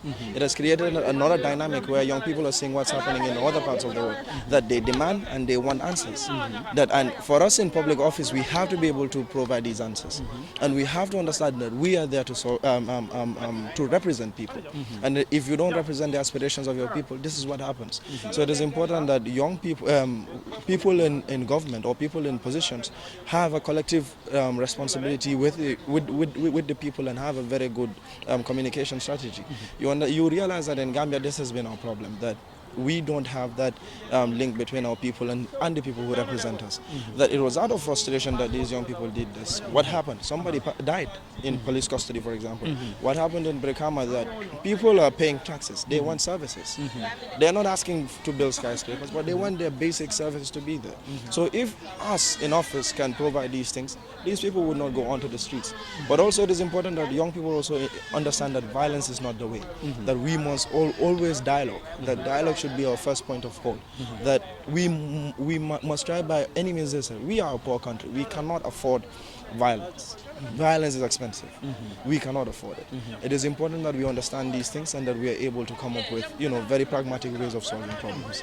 But what would be your reaction to folks who would say that your council failed because this happened in KMC, and you happen to be actually the youth advisor to the mayor Talib Bensouda? But this doesn't happen. Didn't happen in KMC. It happened in Birkama. The one that happened in Birkama. Yeah, Bijilo is not in KMC. Serekunda Market. Gurgi Mbub's house. Gurgi Mbub's house, but then you have to understand what is the role of the council, local government. I think it is very important that we... But if you mobilize the youths, you still have a responsibility, though. Yes, you cannot run away from that. This is why I came up with a statement once it happened. I wasn't home, but I came up with a statement that young people should be cautious. Because the problem that they were... because we have to also look at what were they talking about. What they were saying didn't have anything to do with us as a council, but because we represent them, we had to be there and talk about it. What they were talking about was police brutality, and we do not control the police. The central government controls the police. So for us, this is why Mayor Bensouda also came up with a statement, asking people to be very, civil in the way we do things. Yes, we understand these things, that this happened, but in our municipality, and why? Because he worked in the Serekunda market.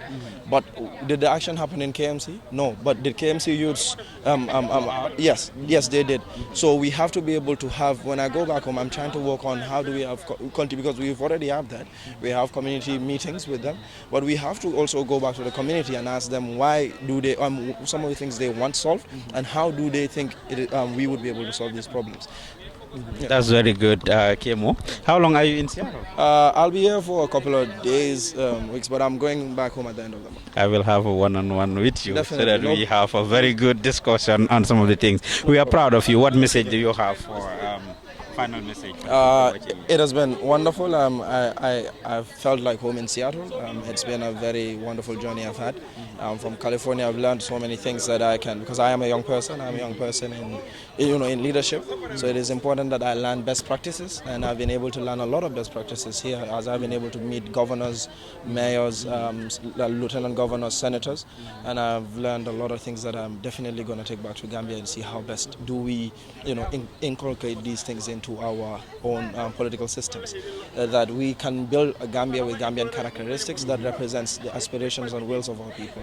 That this is the most important thing we have to do, and what does Gambia mean for all of us? Because we must have a definition of what Gambia means, not just New Gambia, but Gambia as a whole. Yeah, so that would be my final message. Mashallah. Thank you very much, Kemo. We truly appreciate much. this opportunity to talk to you. We are following the progress you're doing, and we'll say you're doing a wonderful job. So Thank you keep very up the much. good work, and I will definitely have a problem. one-on-one with No you. problem. Kokoi Kemo Bojang, you've heard the wonderful message that he passed on to the young people over there. He is doing a wonderful job. Come here, young lady. Come here for me, young lady. Dang wa daw. Jël ko fele mu ngi daw. Yow Jack, borom bo weh bi important guy of the society la nak sama boy bi acca bo yow important lo. No, that's not. Yow important lo. Yow important lo taxawal. Yow important lo. No, that's not. Yaa ngi ba no tur bi man Baboucar la. Baboucar naka Haydara. Baboucar Haydara. Yow important la society. Absolutely, man. You never important. Dama toy gaay Baboucar sa sant bi nice na. Thank you. Yi foo ko ñawee? Bi suma benn xarit dama ko ñawal. Okay. Ma sister bu baax man, Ejatu Bari. Sister la rek. Wow, sama jigéen la. Just sister rek. Seriously, man. Yeah. Just sister. Yeah, just sister, brother. Baboucar. Yeah, for real. Just sister, right? Yeah, we're just sister, right? Ban message nga am pour ñu la seetaan? I mean, just di leen sant di gërëm rek. I mean, yal nañ fekkee at yu bari rek. I mean, ku nekk si li nga nekk rek nga gën a góorgóorlu rek. Ñëpp xam nga. Keep up the hard work, and I mean, most importantly for the youths to take care of their parents. It's very important. Yeah. Very good message. Absolutely, yeah. I know. Thank you, Baboucar. Thank you very much. Thank you very much, Baboucar. Sister naka nga def taxawal nga wax man bala. Taxawal nga wax man 1 minute, naka nga def? Looy def ni looy daw? Looy daw taxawal ma wax yow. Da nga daw.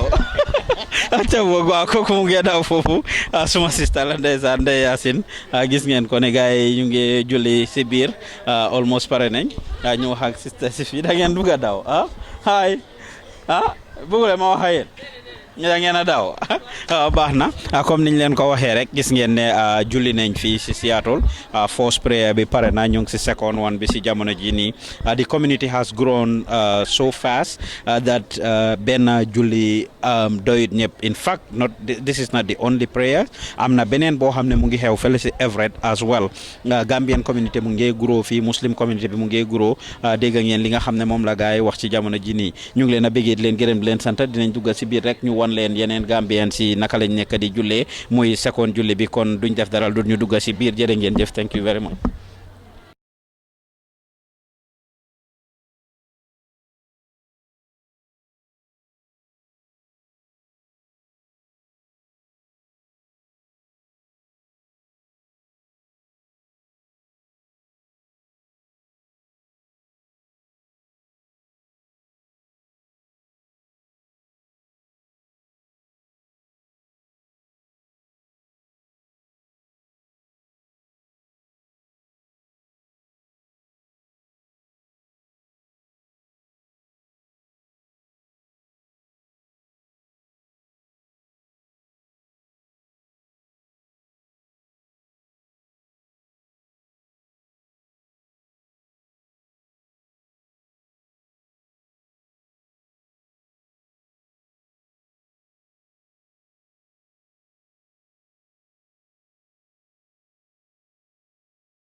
Yes, Ladies and gentlemen, for those of you that are following us, we are here at the Linwood Convention Center.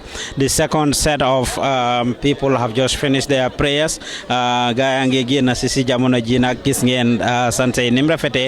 People are coming out this minute, this second to actually ziara wante comme niñ koy faral de defee rek ci Gambia. It's very important pour ñu xamné aada ak cosaan la ci jamono ji ni ndeysaan gis ngeen nak nit ñu ngi génn pour ñëw ziara wante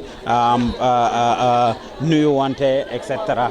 kon gis ngeen li nga xam ne moo nekk di xew fii nii ñu ngi leen a nuyu asalaamaaleykum naka ngeen def Eid Mubarak masha Allah taxawal ñu waxtaan tuuti sa sant bi rafet na de jërëjëf foo ko ñëwee bi Gambia ok tur bi man Sira naka Sow Sira naka nga gisee julli bi alhamdulillah xanaa sant yàlla rek ba mu bari ñal nañ ko fekkee déwén fekkee ko at yu bari amiin yaa rabbi ñëpp ñëw nañ fi réew mi lañ delluwaat benn suñ famille yi ñal na fekkee ñu at yu bari ñu dund ak barke amiin yaa rabbi jërëjëf masha Allah thank you very much Sira hey how are you what's your name Jaja Sajo is your name Yes. Okay, you have a beautiful photo, Sajo. Thank Eid you. Mubarak to you. Hi, how are you? What's your name? Zara, Sarah. Where are you from? England. England. You like it in Seattle? Are you having a good time? Yes. Your outfit looks beautiful. You're beautiful, Saja. Thank you very much. Comme niñ leen ko waxee ndeysaan gis ngeen ne nit yi julli nañ ba pare fiñ nekk nii ndeysaan ñu ngi lifin rek. Asalaamaaleykum. Bro. doo xaman acca boog kooku gis ngeen ne mu ngi xaw a yaakamti si jamono ji. Asalaamaaleykum sëñ bi. nuyu nañ la waaye Eid Mubarak. Same to you. Ibu Ngom. Ibu sant bi rafet na de. jërëjëf waay fu mu jógee. bi fi la jógee waaw. fii la jógee. ngeen ndurule nii sant bi rafet na de. Sira naka Kamara waaw Sira sant bi rafet na de. jërëjëf yaa fi jaar. waaw man maa fi jaar lan message ngeen am pour waa ñu leen a seetaan. Well, Eid Mubarak to everyone. You know, I hope ñu fekk ko déwén yu bare you know. fekkee nañ ko déwén yal na yàlla ubbi wërsëg yi yàlla meñu jaama ñun yëpp. Everybody li nga aspire in your life yal na yàlla def mu yomba. Inshallah yàlla baalal ñun ñëpp suñu bàkkaar. yàlla nañ ko mun lu raw liñ def at bi yëpp. Inshallah jërëjëf waay. jërëjëf Ibou Ngom kon kontaan nañ ko koy Ibou Ngom salaamaaleykum. waaleykum salaam. Mère na nga def. barka ini mbara. Muso isi dua dong. Ala mamma be la jaar bi ñul ngala man be mo kende ma be la kana jankarto ma be. La ila ko mo horomo. Kon din kewul tani na ala mala ya sono ya. Sudro nin kanto ala mala ya ulankan. Ala man fan kala dimba kunna di kasi dimba yal di bangol. Keti new do mo kayro kon. Muslime ya dino. Kanna fa kanna wul na duniya ka nyinya la kiro ka kallanke ya Muhammad Bala Jonyo kan ka nya ton kot ala kanan ka ko mankat palaso ala mata ala nyat abarka baki abaraka Eid Mubarak. Hi. Yasin mi matongo di madam. No, fumala da paus. No lolo opana. Dag matongo. Opana. Majapala on. Opana. Thank you. Thank you. Wona ma sante Yasin bi. Yasin fasilo neka. Maa ngi nii rek alhamdulillah. Ñu ngi julli baa ngi nii neex na trop. Ñëpp ñëw nañ fekkee nañ ko and everything. It's really cool that everybody is here and you know, Gambians come together this day. At least like everybody has a busy life, but at least today we can all meet here and hanga jamalente. That's today ba. What are you going to do from here? We're gonna go do some cooking and we have people coming over. So it's a festive event where everybody just come together as one and just have fun. Yeah. Am I invited? Yes. Are you sure? Everything nañ la ñëwal boo ñëwulee si yow la de ñëwal ba léegi nii fii am caméra nga ma ñëwal da nga am pour ñëwal ban message nga am pour ñu la seetaan maa ngi wax everybody Eid Mubarak yal nañ ko fekke at yu bari yàlla may ñu fan bu gudda wér tal ak fekke inshallah. Thank you Yasin Fall nanga def jaama rek Paos sa lu baax na de thank you mu ne ma taxawee nii light bi fii la baax masha Allah suma camera woman bi moom dafa baax dafa mun de sa sant baa ngee feeñ rek bii ngay rafet na jël ko ci kaw ba ci suuf waral ma sansem bi góol bi baax na. jërëjëf. Sukay nuyu naa la. fay naa la Pao. yaa ngi nice. jërëjëf. bii fan la jógee. bii. ku ma dee defaral sama kawar ba ma ko jox nii rek. Fatima yaa ko dee defar na moom moo la dee defar. moom ma dee defaral sama kawar waaw. so moom moo la génn fii rek. moo ma génn fii rek because daf la like rek. man ne affaire ma naka suma affaire ko neex rek. affaire ko neex rek. Masha Allah Sukay. Naka julli bi, how do you feel? Alhamdulillah, fekkee nañ ko si jaama. maa ngi expect nit suma kër. So loolu noonu rek is always something to look forward to. And I'm looking forward to seeing all of them. Oh, okay. That's good. Lan nga def? Def yu baax rek. Yu baax. Waaw. Yan ñooy yu baax yi? Xam nga rek delluwaat Banjul rek. luy dellu Banjul lan moo xew Banjul laa bëgg nga wax ma yu baax yi delluwaat Banjul. ceeb rek. couscous fële. caak rek yooyu noonu rek. ebe dina am dégg naa nag ebe rek nga. waaw ebe rek laay def nag waaye tey ebe du am nag parce que xam nga sanse yi dafa rafet bëgg ñoo taxal si diwtiir bi. si diwtiir bi ban message nga am pour ñi laa seetaan. di leen wax ne déwénati leen fekkee déwén. baal leen ñu àqa. baal nañ leen yéen a yàlla boole baal ñu fekkee ko ci julli yu bëree bari. yàlla may ñu xéewal li ñu fi indi yàlla may ñu ko ndax ñu mën a ñibbi waa ndax Gambia soxla nañu dara. amiin yaa rabbi jërëjëf thank you very much Sukay kooku mooy Sukay ndeysaan ngeen koy gis saa su nekk muy def yu baax ñu ngi koy bégee bu baax a baax na nga def kaay ma jël la kaay sa sant bi nice na kaay doomi jéeme ba bu goog bi kaay ma jël la ma jël ko naka nga def. jaama rek. jërëjëf. nga goog ni sa yaay. waaw def ko yu jongomaay rek Aïcha laa tudd. Kante. Aïcha Kante. mu ne jongomaaye. Aïcha da nga jongoma nii. waaw. Aïcha yow goog nga de. yow nag nga tudd. Kadi. Kadi naka. Kanjira. Kanjira. Wow. How do you feel, Kadi? I feel happy, you know. Meeting all your friends? Yeah. How about you? What's your name? Binta. Binta what? Kanjira. Kanjira. How do you feel, Binta? Good. You feel good? You have a beautiful outfit. Where is this outfit from? Gambia. Gambia. How about you, Kadi? Gambia. Gambia too. I got it from this one website. From where? I don't know. Well, I ordered from online, so yeah. It looks beautiful. Thank you. Thank you very much. Kaay ni sëñ bi. Kaay ni boor bi moo gën a leer. Masha Allah. Sëñ bi yow sa ñetti abdu bi baax na de. Eid Mubarak. du kii la ñëwoon ci ngeen yeah. Waaw moom la he's a big boy. Wow. Yeah. Yow sa sant bi baax na de. Yeah. Kana yaa fi jaar. Moom moo fi jaar. Yaa fi jaar. Rafet na. maa fi jaar moom. Waaw kay seen ñetti abdu baax na. Nice na moom. Lewe na de.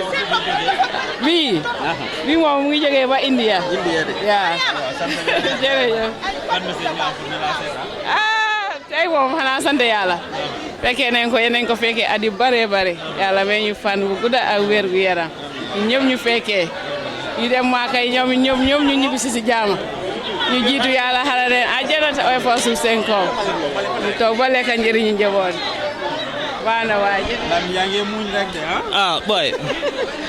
Ban message nga am pour ñu la seetaan. Well, ñu ngi ñaanal ñëpp ñu ngi ñaanal waa Gambia ñu ngi ñaanal ñu nekk fii yàlla may ñu jàmm ñu fekkee nañ ko ren ñu fekkee ko déwén at yu bare ñu fekkee ko si jàmm ñu tal ko tamit yàlla may ñu wér gu yaram ba pare xam nga mu may ñu kattan buñ ko mën a enjoyé daal ñu ngi ñaanal waa Gambia ñu ngi ñaanal ñëpp jàmm yàlla jàmm ñëw si dëkk bi ñu am jàmm ñoom ñëpp si luñ nekk yal na yàlla andi jàmm si dëkk bi daal xaalis bi gën a bëri si dëkk bi daal gars yi liggéey yi gën a bëri si dëkk bi jëm si kanam yëpp ñu ngeen nuyu ñëpp man ñu ngeen nuyu président bi ñu ngeen nuyu président bi yow Madou Barrow fans club nga non bokkuma Barrow fans club man UDP laa boy yep 100% I never run away from that but he's my president though he's still the president and we wish him all the best for the country to go forward but I'm a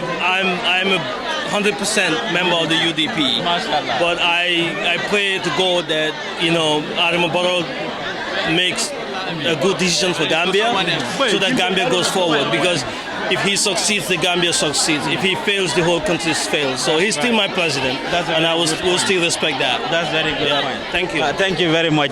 Kon dégg nga ko. Thank you. Wow. Moom di wala de sama jal baax na. Thank you. fan la jëjee génn bëggoon naa ko gis da ngeen maajal. I didn't maajal gisuma ko sax. He's somewhere around here. Eid Mubarak. Thank you. Eid Mubarak to you too. ban message nga am pour ñu la seetaan. Dama just bëgg ñu fekk ko déwén. You know. Ak at yu bare. koy génn tey. Xanaa si waañ. waañ bi fan koy génn si waañ bi laa wax. ñu ngi defar grill. na bakku bi Kalajula kitchen bakku bi si tey moom dañoo dugal Kalajula's kitchen defar ebe defar chakri namburu ay snacks ak grill inshallah. ak grill de. am I invited? Yeah, you can come. baax na taxawal posal ma jël la man nataal la ne ko posal man nataal la jël ko posal man nataal la masha Allah. Damn. Yeah, let's do that. Let's take another one. Damn. Thank you very much. Mari Musa ini mbar. Tuba do. Njai. Njai ñaadi. Sem boja. Njai boja. Na njai lo ni dia mi la bayo fele ñi ñaari nde. Ma njai bayo bi asi ko be suuf. Ñi karara min tole. Gambia. Okay, bismillah mu ne so do men fola dum salo. Wala ala ma be ñi nan alma ale mo kende ma be jala. Salo diata bakele alma milbi ma be alma a nemo futelela alama ma be da jaar ni ñon tu wala ala kana ken dan sasde me mo be kondo na ko min jam fo Gambia be bi dong ibe fintula min ibe mo tawe bi wo kay fo kebode waaw mu ne moom ceeb laay tooga ndeysaan dégg ngeen ko ñu ngi bëggee képp kuy déglu di ñu seetaan. Let's take this beautiful family here taking selfies and pictures. Take this beautiful family. Take this beautiful family.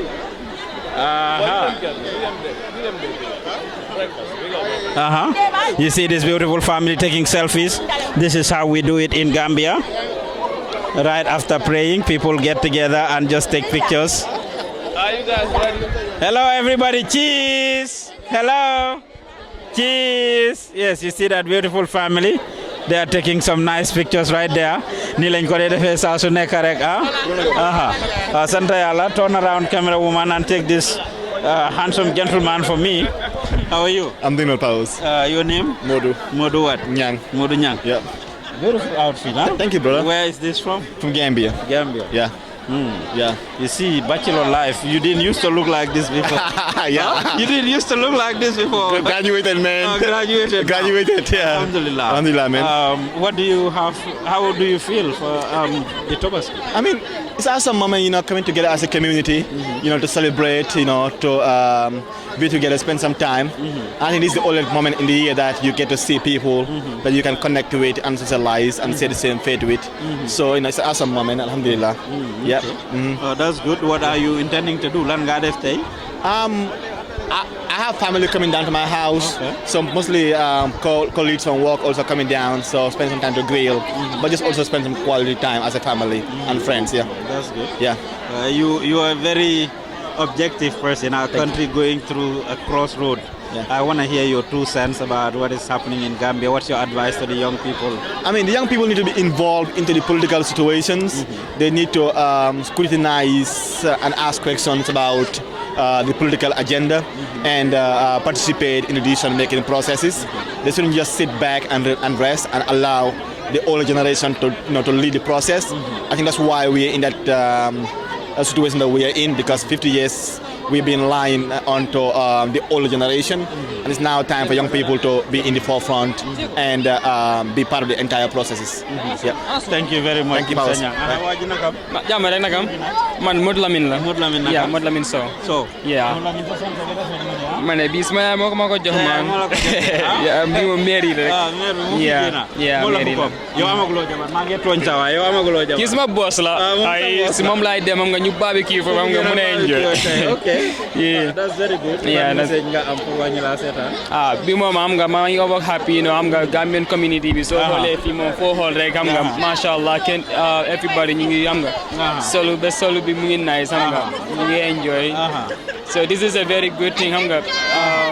ñun buñ fi ñëwoon first xam nga dañ doon dem si arab yi fale downtown Seattle waaye lii alhamdulilah xam nga man am very excited xam nga pour ñëw si Gambien bi fii xam nga di gis suma gaay yi xam nga da nga dee mën a gis ñoo xamante ne sax mosuloon naa gis xam nga loolu is very exciting yeah man loolu daf ma dee over excited mashallah yeah thank you very no much problem kon yéen a ko gisandoor mashallah kon duñ def dara rek lu dul ñu continuer dem jël gaay rek gis ngeen li nga xam ne mooy xew fii Assalamu alaikum. Yan ke nimba?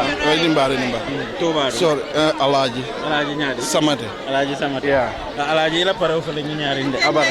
Ha? Ñi karata min tol. Gambia. Hello? Gambia. Nyamal jedi. Akamuta Alaji be busy ne ave telephone to. Alaji is on the phone. Yes. Ko Alaji is on the phone. Yo, selfie fele ñu ñaari hey. Inna. Fele pare. Ousmane. Assalamu alaikum na. Madame Fofana. Madame Fofana. Yo, ngay seeda bu ki. Jëlal ma pare o seeda bu bi. Yo, ñi karra min tol. Ñi kay. Sénégal. Afele ñi ñaari. Alhamdulillah. Yebi salo ñi ñaari. Alhamdulillah. Ñi mu Cairo di Gambian ko jube ba. Cairo le malama Cairo kala Gambia. Kila horom mo. Layla mo horom. Alama lay habe jaari bi ñol wala. Anin jaata kende ya. Anin harge firmo. Alama lay Cairo ko ñim banko fanan kanja. Bayri momo don dibe dame. Cairo ñanta kala je. Mbota dame. Alama Cairo kala je. Kila horom mo.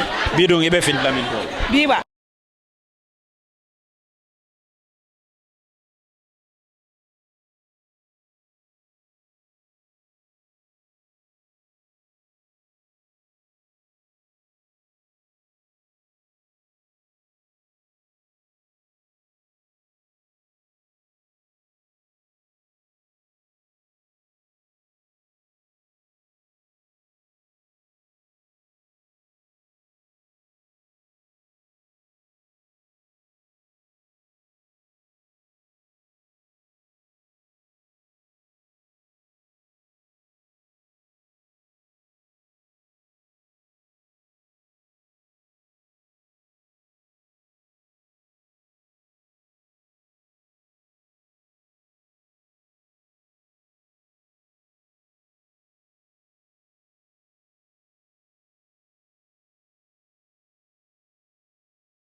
Mbe fintilal minto malo malo fode wala mbe fintilal rinol be kala cebu jenol be I know benn kinol be ya rafa yo baraka baki Assalamu alaikum Eid Mubarak to you. What's your name? Suleiman What?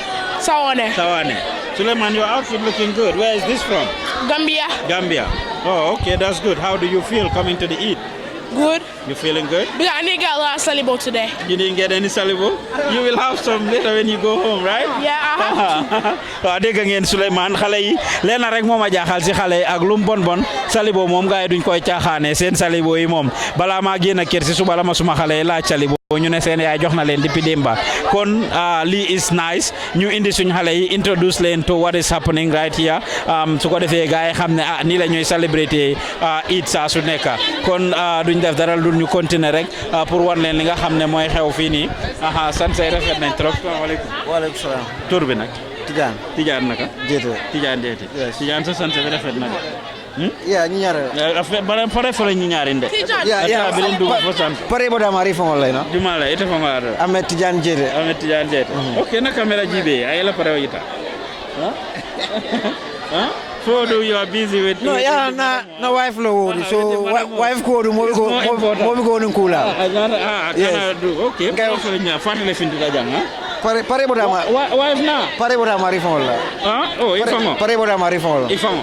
Oh, okay. Are you a designer? Not yet, but we are my friends. Your friend? Oh, okay.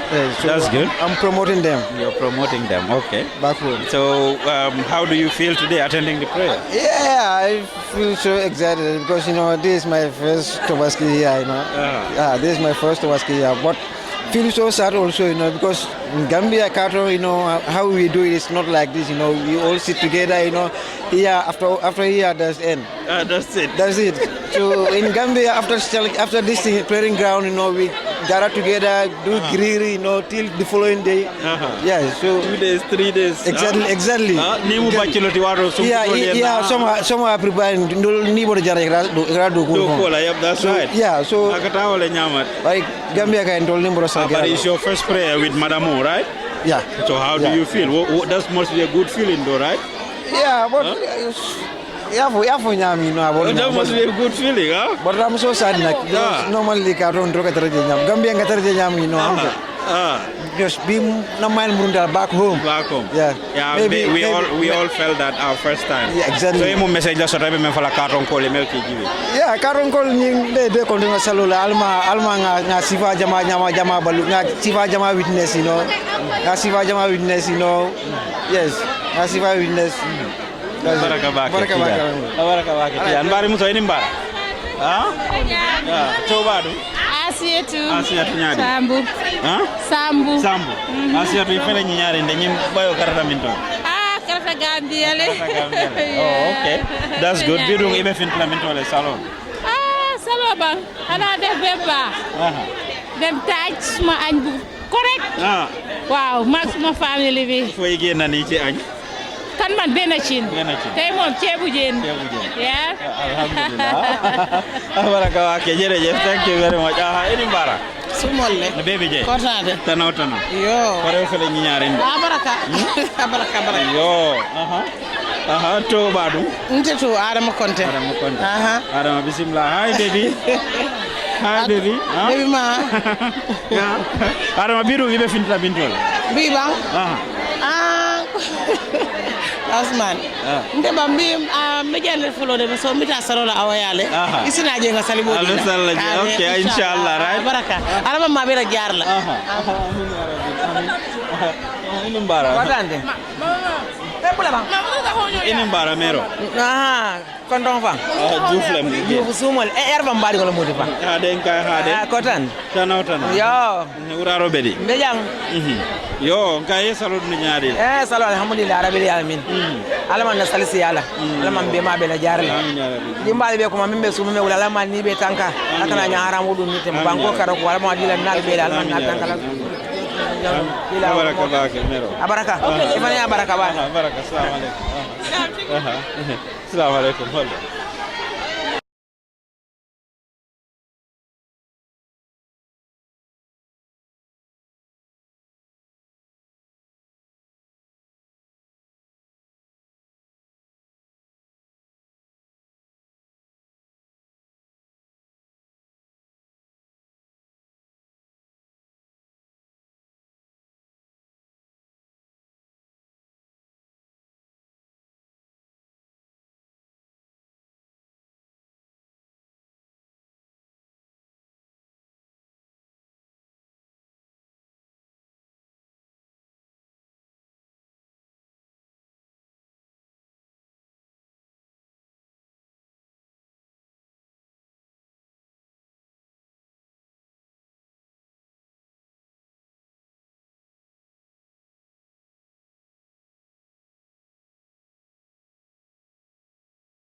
As you can see, this is beautiful. Yeah, this is beautiful.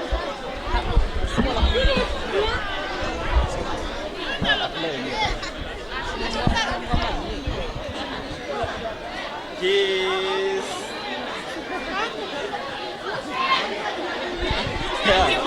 Yes, salam barakabake. Thank you very much. As you can see, different people are taking selfies and videos of each other. Yes, Alnyabala. Yo. Guys, this is beautiful. You see beautiful families taking pictures and videos of each other right there. This is beautiful. Eid Mubarak, brother. Eid Mubarak. What's your name? Me? Algnai. How about you? Taha. Yeah. Malik. Malik. Where you guys from? Libya. All of you? Yeah. Oh, mashallah. This is beautiful. Are you guys born in Libya or you born here? We're born here. Born here. We go visit. You went to visit? Last year I was there, yeah. You were there? Yeah. How was it? It was good. It was nice? It's nice. Alhamdulillah. We're safe now. That's good. So how do you guys see the prayer? It was good. Very hot inside, but alhamdulillah, it was good. MashaAllah. Not too bad. Yeah, no, I like how it was at the convention center. Yes, that's right. It feels like Eid. Yes, that's right. Thank you very much, guys. Kon gis ngeen li nga xam ne moo nekk di go on fii nii si jamono ji ñu nuyu képp ku di salaamaaleykum Mbare Muso. Hi, walaikum salam. Ini mbara. Ko ngeen pour on the spot. Déguma sosé. Mu gën a neex rek. Sa sant bi rafet na. Jërëjëf. Oumy naka? Sané. Oumy Sané. Waaw. Oumy sant bi fan la jógee? Bi maa ko ñëw. Yaa ko ñëw? Waaw, maa ko ñëw. Design nga? Yeah, dama dee ñëw. Dama dee ñëw. Fii ndax Banjul? Non, fii maa ko dee ñëw maay sol. Yow sa bopp? Waaw. Waaw, masha Allah. Yeah. Ma jox la free publicity rek ku la bëgg a contact nga ñawal ko si yu baax yi naka la laa rijee? Mun na ma contact on Facebook Oumy El Jammeh or mu WhatsApp ma 206 434 2177. Yeah. Masha Allah Oumy tey nag fay génn si julli bi. Tey moom xanaa nara def ba baax rek. Di wish everybody nag Eid Mubarak ak yow tamit yaa. ñu fekkee at yu bare bare. Waaw. Suma broda mu ngi smile rek de ñoo bokk a jógee Farafenni suma mag la ñoo bokk a jógee Farafenni maa moom. Waaw jërëjëf Oumy, thank you very much. This looks very beautiful. Hi, what's your name? Khadija. Khadija what? What's your last name? Jammeh. Jammeh. Khadija, can you recite a verse for me from the Quran? Can you? Do you know any verse from the Quran? Allahu la. Okay, Allahu la. Go ahead. Allahu la ilaha illa huwa hayyul qayyum la ta'khudhuhu sinatun wa la nawm lahu ma fi samawati wa ma fi al-ard man zallazi yashfa indahu illa bi idhnihi ya'lamu ma bayna aydihim wa ma khalfahum wa la yuhituna bi shay'in wa sha'a kursiyyuhu samawati wal ard wa la yahuduhu hifdhuhuma wa huwa al-aliyyul azim. MashaAllah, good job. I am proud of you. How are you, young lady? What's your name? Zainab. Huh? Zainab. Oh, Zainab. What? You know any verse from the Quran? Which one? Recite it. Allahu la. Allahu la ilaha illa huwa hayyul qayyum la ta'khudhuhu sinatun wa la nawm lahu ma fis samawati wa ma fil ard man zallazi yashfa'u indahu illa bi idhnihi ya'lamu ma bayna aydihim wa la khalfahum wa la yuhituna bi shay'in illa bima sha'a kursiyyuhu samawati wal ard wa la yahuduhu hifdhuhuma wa huwa al-aliyyul azim. MashaAllah, good job. I am proud of you guys, you know. Good job. Thank you very much, brother. Assalamu alaikum. Fanta la white fi la ñu ñaari ndefan. Eid Mubarak. Eid Mubarak. MashaAllah. Buto yemu ne bi be fintila min tole do. Bi. Xana ben ci no rek. Kata jek ko ja. Kata jek ko. Def ben ba doro. Buto yemu message la soro melke jibo. Me mo be konton na salola. Be duwala alma ale niesi sal jamala ila horomoto hajol momenti nin kayro be nyeda binta ala ya kenye kila horomoto. Yep, Eid Mubarak pa os. MashaAllah, thank you. Ya jele bintu findita nyeda men ko di napare o fele ñaare right? Very nice. MashaAllah. Suma couple of the year.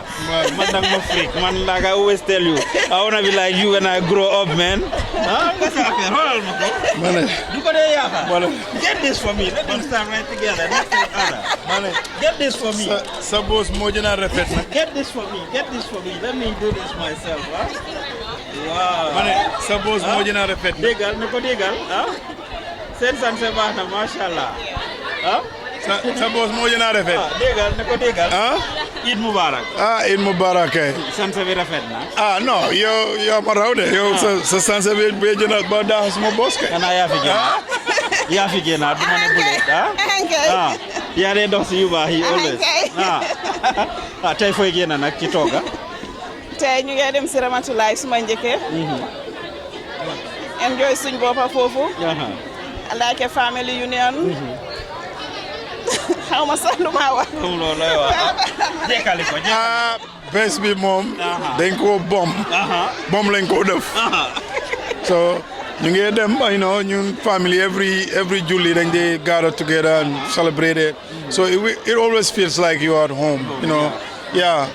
I'm so happy, our community is growing. There's a lot of people out here, and everybody seems so happy and celebrating this great day in our religion. So I'm praying that we all be around until next year as well with good health. Yeah, I'm more content torop nag. Yow tamit, every julli yaa ngi around. To show the world how Seattle looks like. We do. So you're selling us out really good. Everybody wants to come to Seattle. I know it's the best place to be, man. I know. You got it. Because of people like you, right? Yeah, no.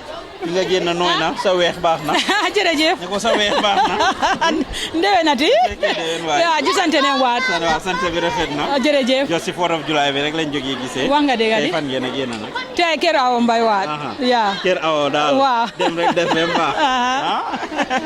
ban message nga am pour ñu laa seetaan. tey comme ni ma ko dee waxee rek sant yàlla ba mu bari fekkee nañ ko. how to call it man mënuma wax bu bari mënuma wax nag waaye fekkee ko rek dafa nee yaa am na ñoo xam ne fekkee wuñ ko tey am na ñoo xam ne ñu ngi feebar su la yàlla mayee wér a wér ben ko fekkee am dara du war di sant yàlla yaa di gërëm ñëpp di wax Gambian community bi ñëpp everybody thank you di sant bi rek dafa nee nit fii kenn amul jot every time ku nekkaa ngee liggéey bési tey bi na dafa nee pour ñu ñëpp ñu génn ñu di sante yaa di la wax jërëjëf yow tamit si li nga nekkee sa liggéey bu baax bi ñëpp dañ ko dee seetaan thank you so much thank you very much rafet na trop kon yéen a ko gisandoor ngeen taxawal ma rek ma jël leen nataal leen rek nataal bu baax a baax kay they're looking beautiful together as you can see as usual uncle dafa jonge te jonge wut jonge gu forox beautiful mashallah ini mbara Pa baraka. Yeah, black and orange. Thank you. Eid Mubarak. Abaraka. Simple and simple. Nice. Yeah, orange mu me findin de ke oy den I know. You see? Nalo abalajan. Nalo abalajan. It's good. You guys looking good together. Thank you. Eid Mubarak. Thank you so much. Eid Mubarak to you too. Lamin Drame. Yeah. Brikama. Yeah. Mr. Drame, how do you feel today? Alhamdulillah, I'm very happy. A lot of people gathered here. Yeah, it's really a nice thing. I'm happy for the whole community. Yeah, we're really happy to be here. Yeah. How about you? Yeah, me too. Very nice. Be befin Clemente. Be. Bika fonka ta benna kino men tabina ala joyde. Aya domo. Ngasubo janay. Jinjaro. Wonjo.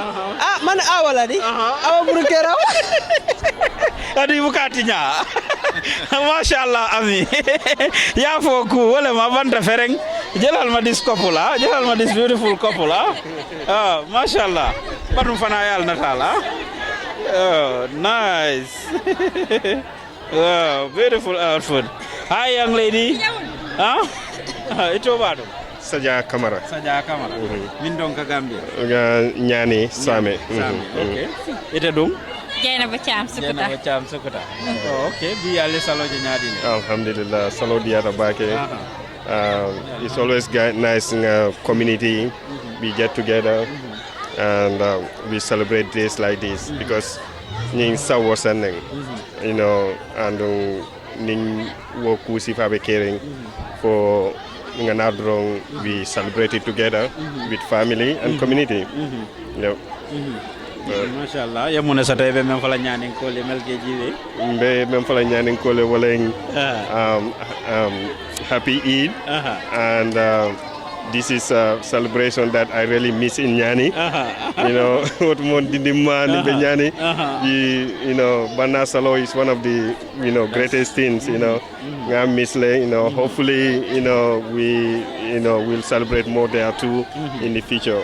But mba fly be ko Eid Mubarak. Eid Mubarak. Yes. Pare o fele ñiñare ñim bota minto la ngaje ene madamo beta mulunta. Abada Gambia le. La kara right? Yeah, abada Gambia le mala abada Gambia minto le.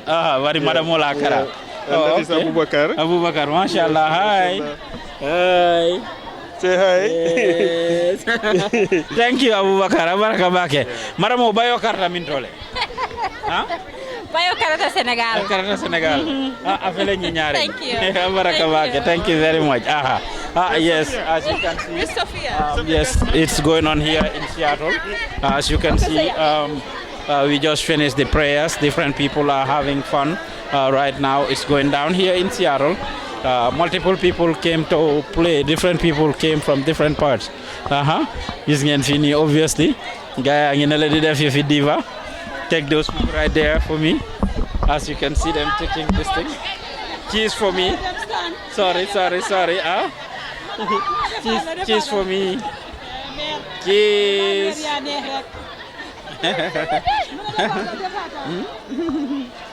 Mashallah. Gis ngeen gars yi sant bi rafet na. Kaay nga jëlal ma gars yi sa weex baax na de. jërëjëf baax na de mu ngi nii. bii Banjul laa ko ñëwee suma doomi sista ma ko ñëwal Ana Samba waaw ma weex nii rek ak suma alaaji suma jëkkër a ngi nii. Nanga def tur bi nag Mohamed Camara. yaa ngi muñ rek. maa ngi muñ rek. amee uru ay ne bu mel nii. jeexal nga wax gi nag. foog nga muñ. noonu laa ko dee wooye. uru ay laa ko dee wooye de. ci téléphone bi sax uru ay laa ko dee wooye. mooy suma uru ay waaw. Okay. Naka nga feel ci julli bi? Very good. Yeah, very happy. First time in Seattle to attend a feast like this. It's very good. Germany. Bremen. Yeah. Mashallah. Kon naka julli bi compared to julli Bremen? Oh, hard to explain because I'm really going to the playgrounds because most of the time they told me maa ngi liggéey. So but for the first time maa war a attend Tobaski. waaw ma sister daal moo tax ma war a attend Tobaski. waaye once in a blue moon laa di attend nag Tobaski prayers to be honest nag. waaw. ban message nga am pour ñi la seetaan. man moom daal bàyyi naa leen ko yéen ñëpp. ngeen bàyyi ma ko xel. dénk naa leen ko. moom daal dénk naa leen ko. waaw dénk naa leen ko. yow moom fooy génn tey nag mu jógee ba jaamani ñëw julli fooy génn. xanaa defar ba mu baax rek. luy defar ba mu baax laa bëgg nga daawal ma ne ma ñibbee léegi nii jox ko laax mu lekk ba suur ma defar ndéewoo def waaw su ma paree nag lakk si yàpp bi toggal ko ay ceeb defar ba mu baax comme d'habitude rek xam nga nuñ ko defee rek ñun waa Farafeñe dara du oyof. dara du lewet xanaa ne. bii foog ma jël leen yéen ñaar rek taxawal ma nataal leen yéen ñaar ma nataal leen just the two of you waaw macha allah ne ko macha allah ma nataal leen yéen ñaar. acca boog waaw correct. I'll jël one more. All right.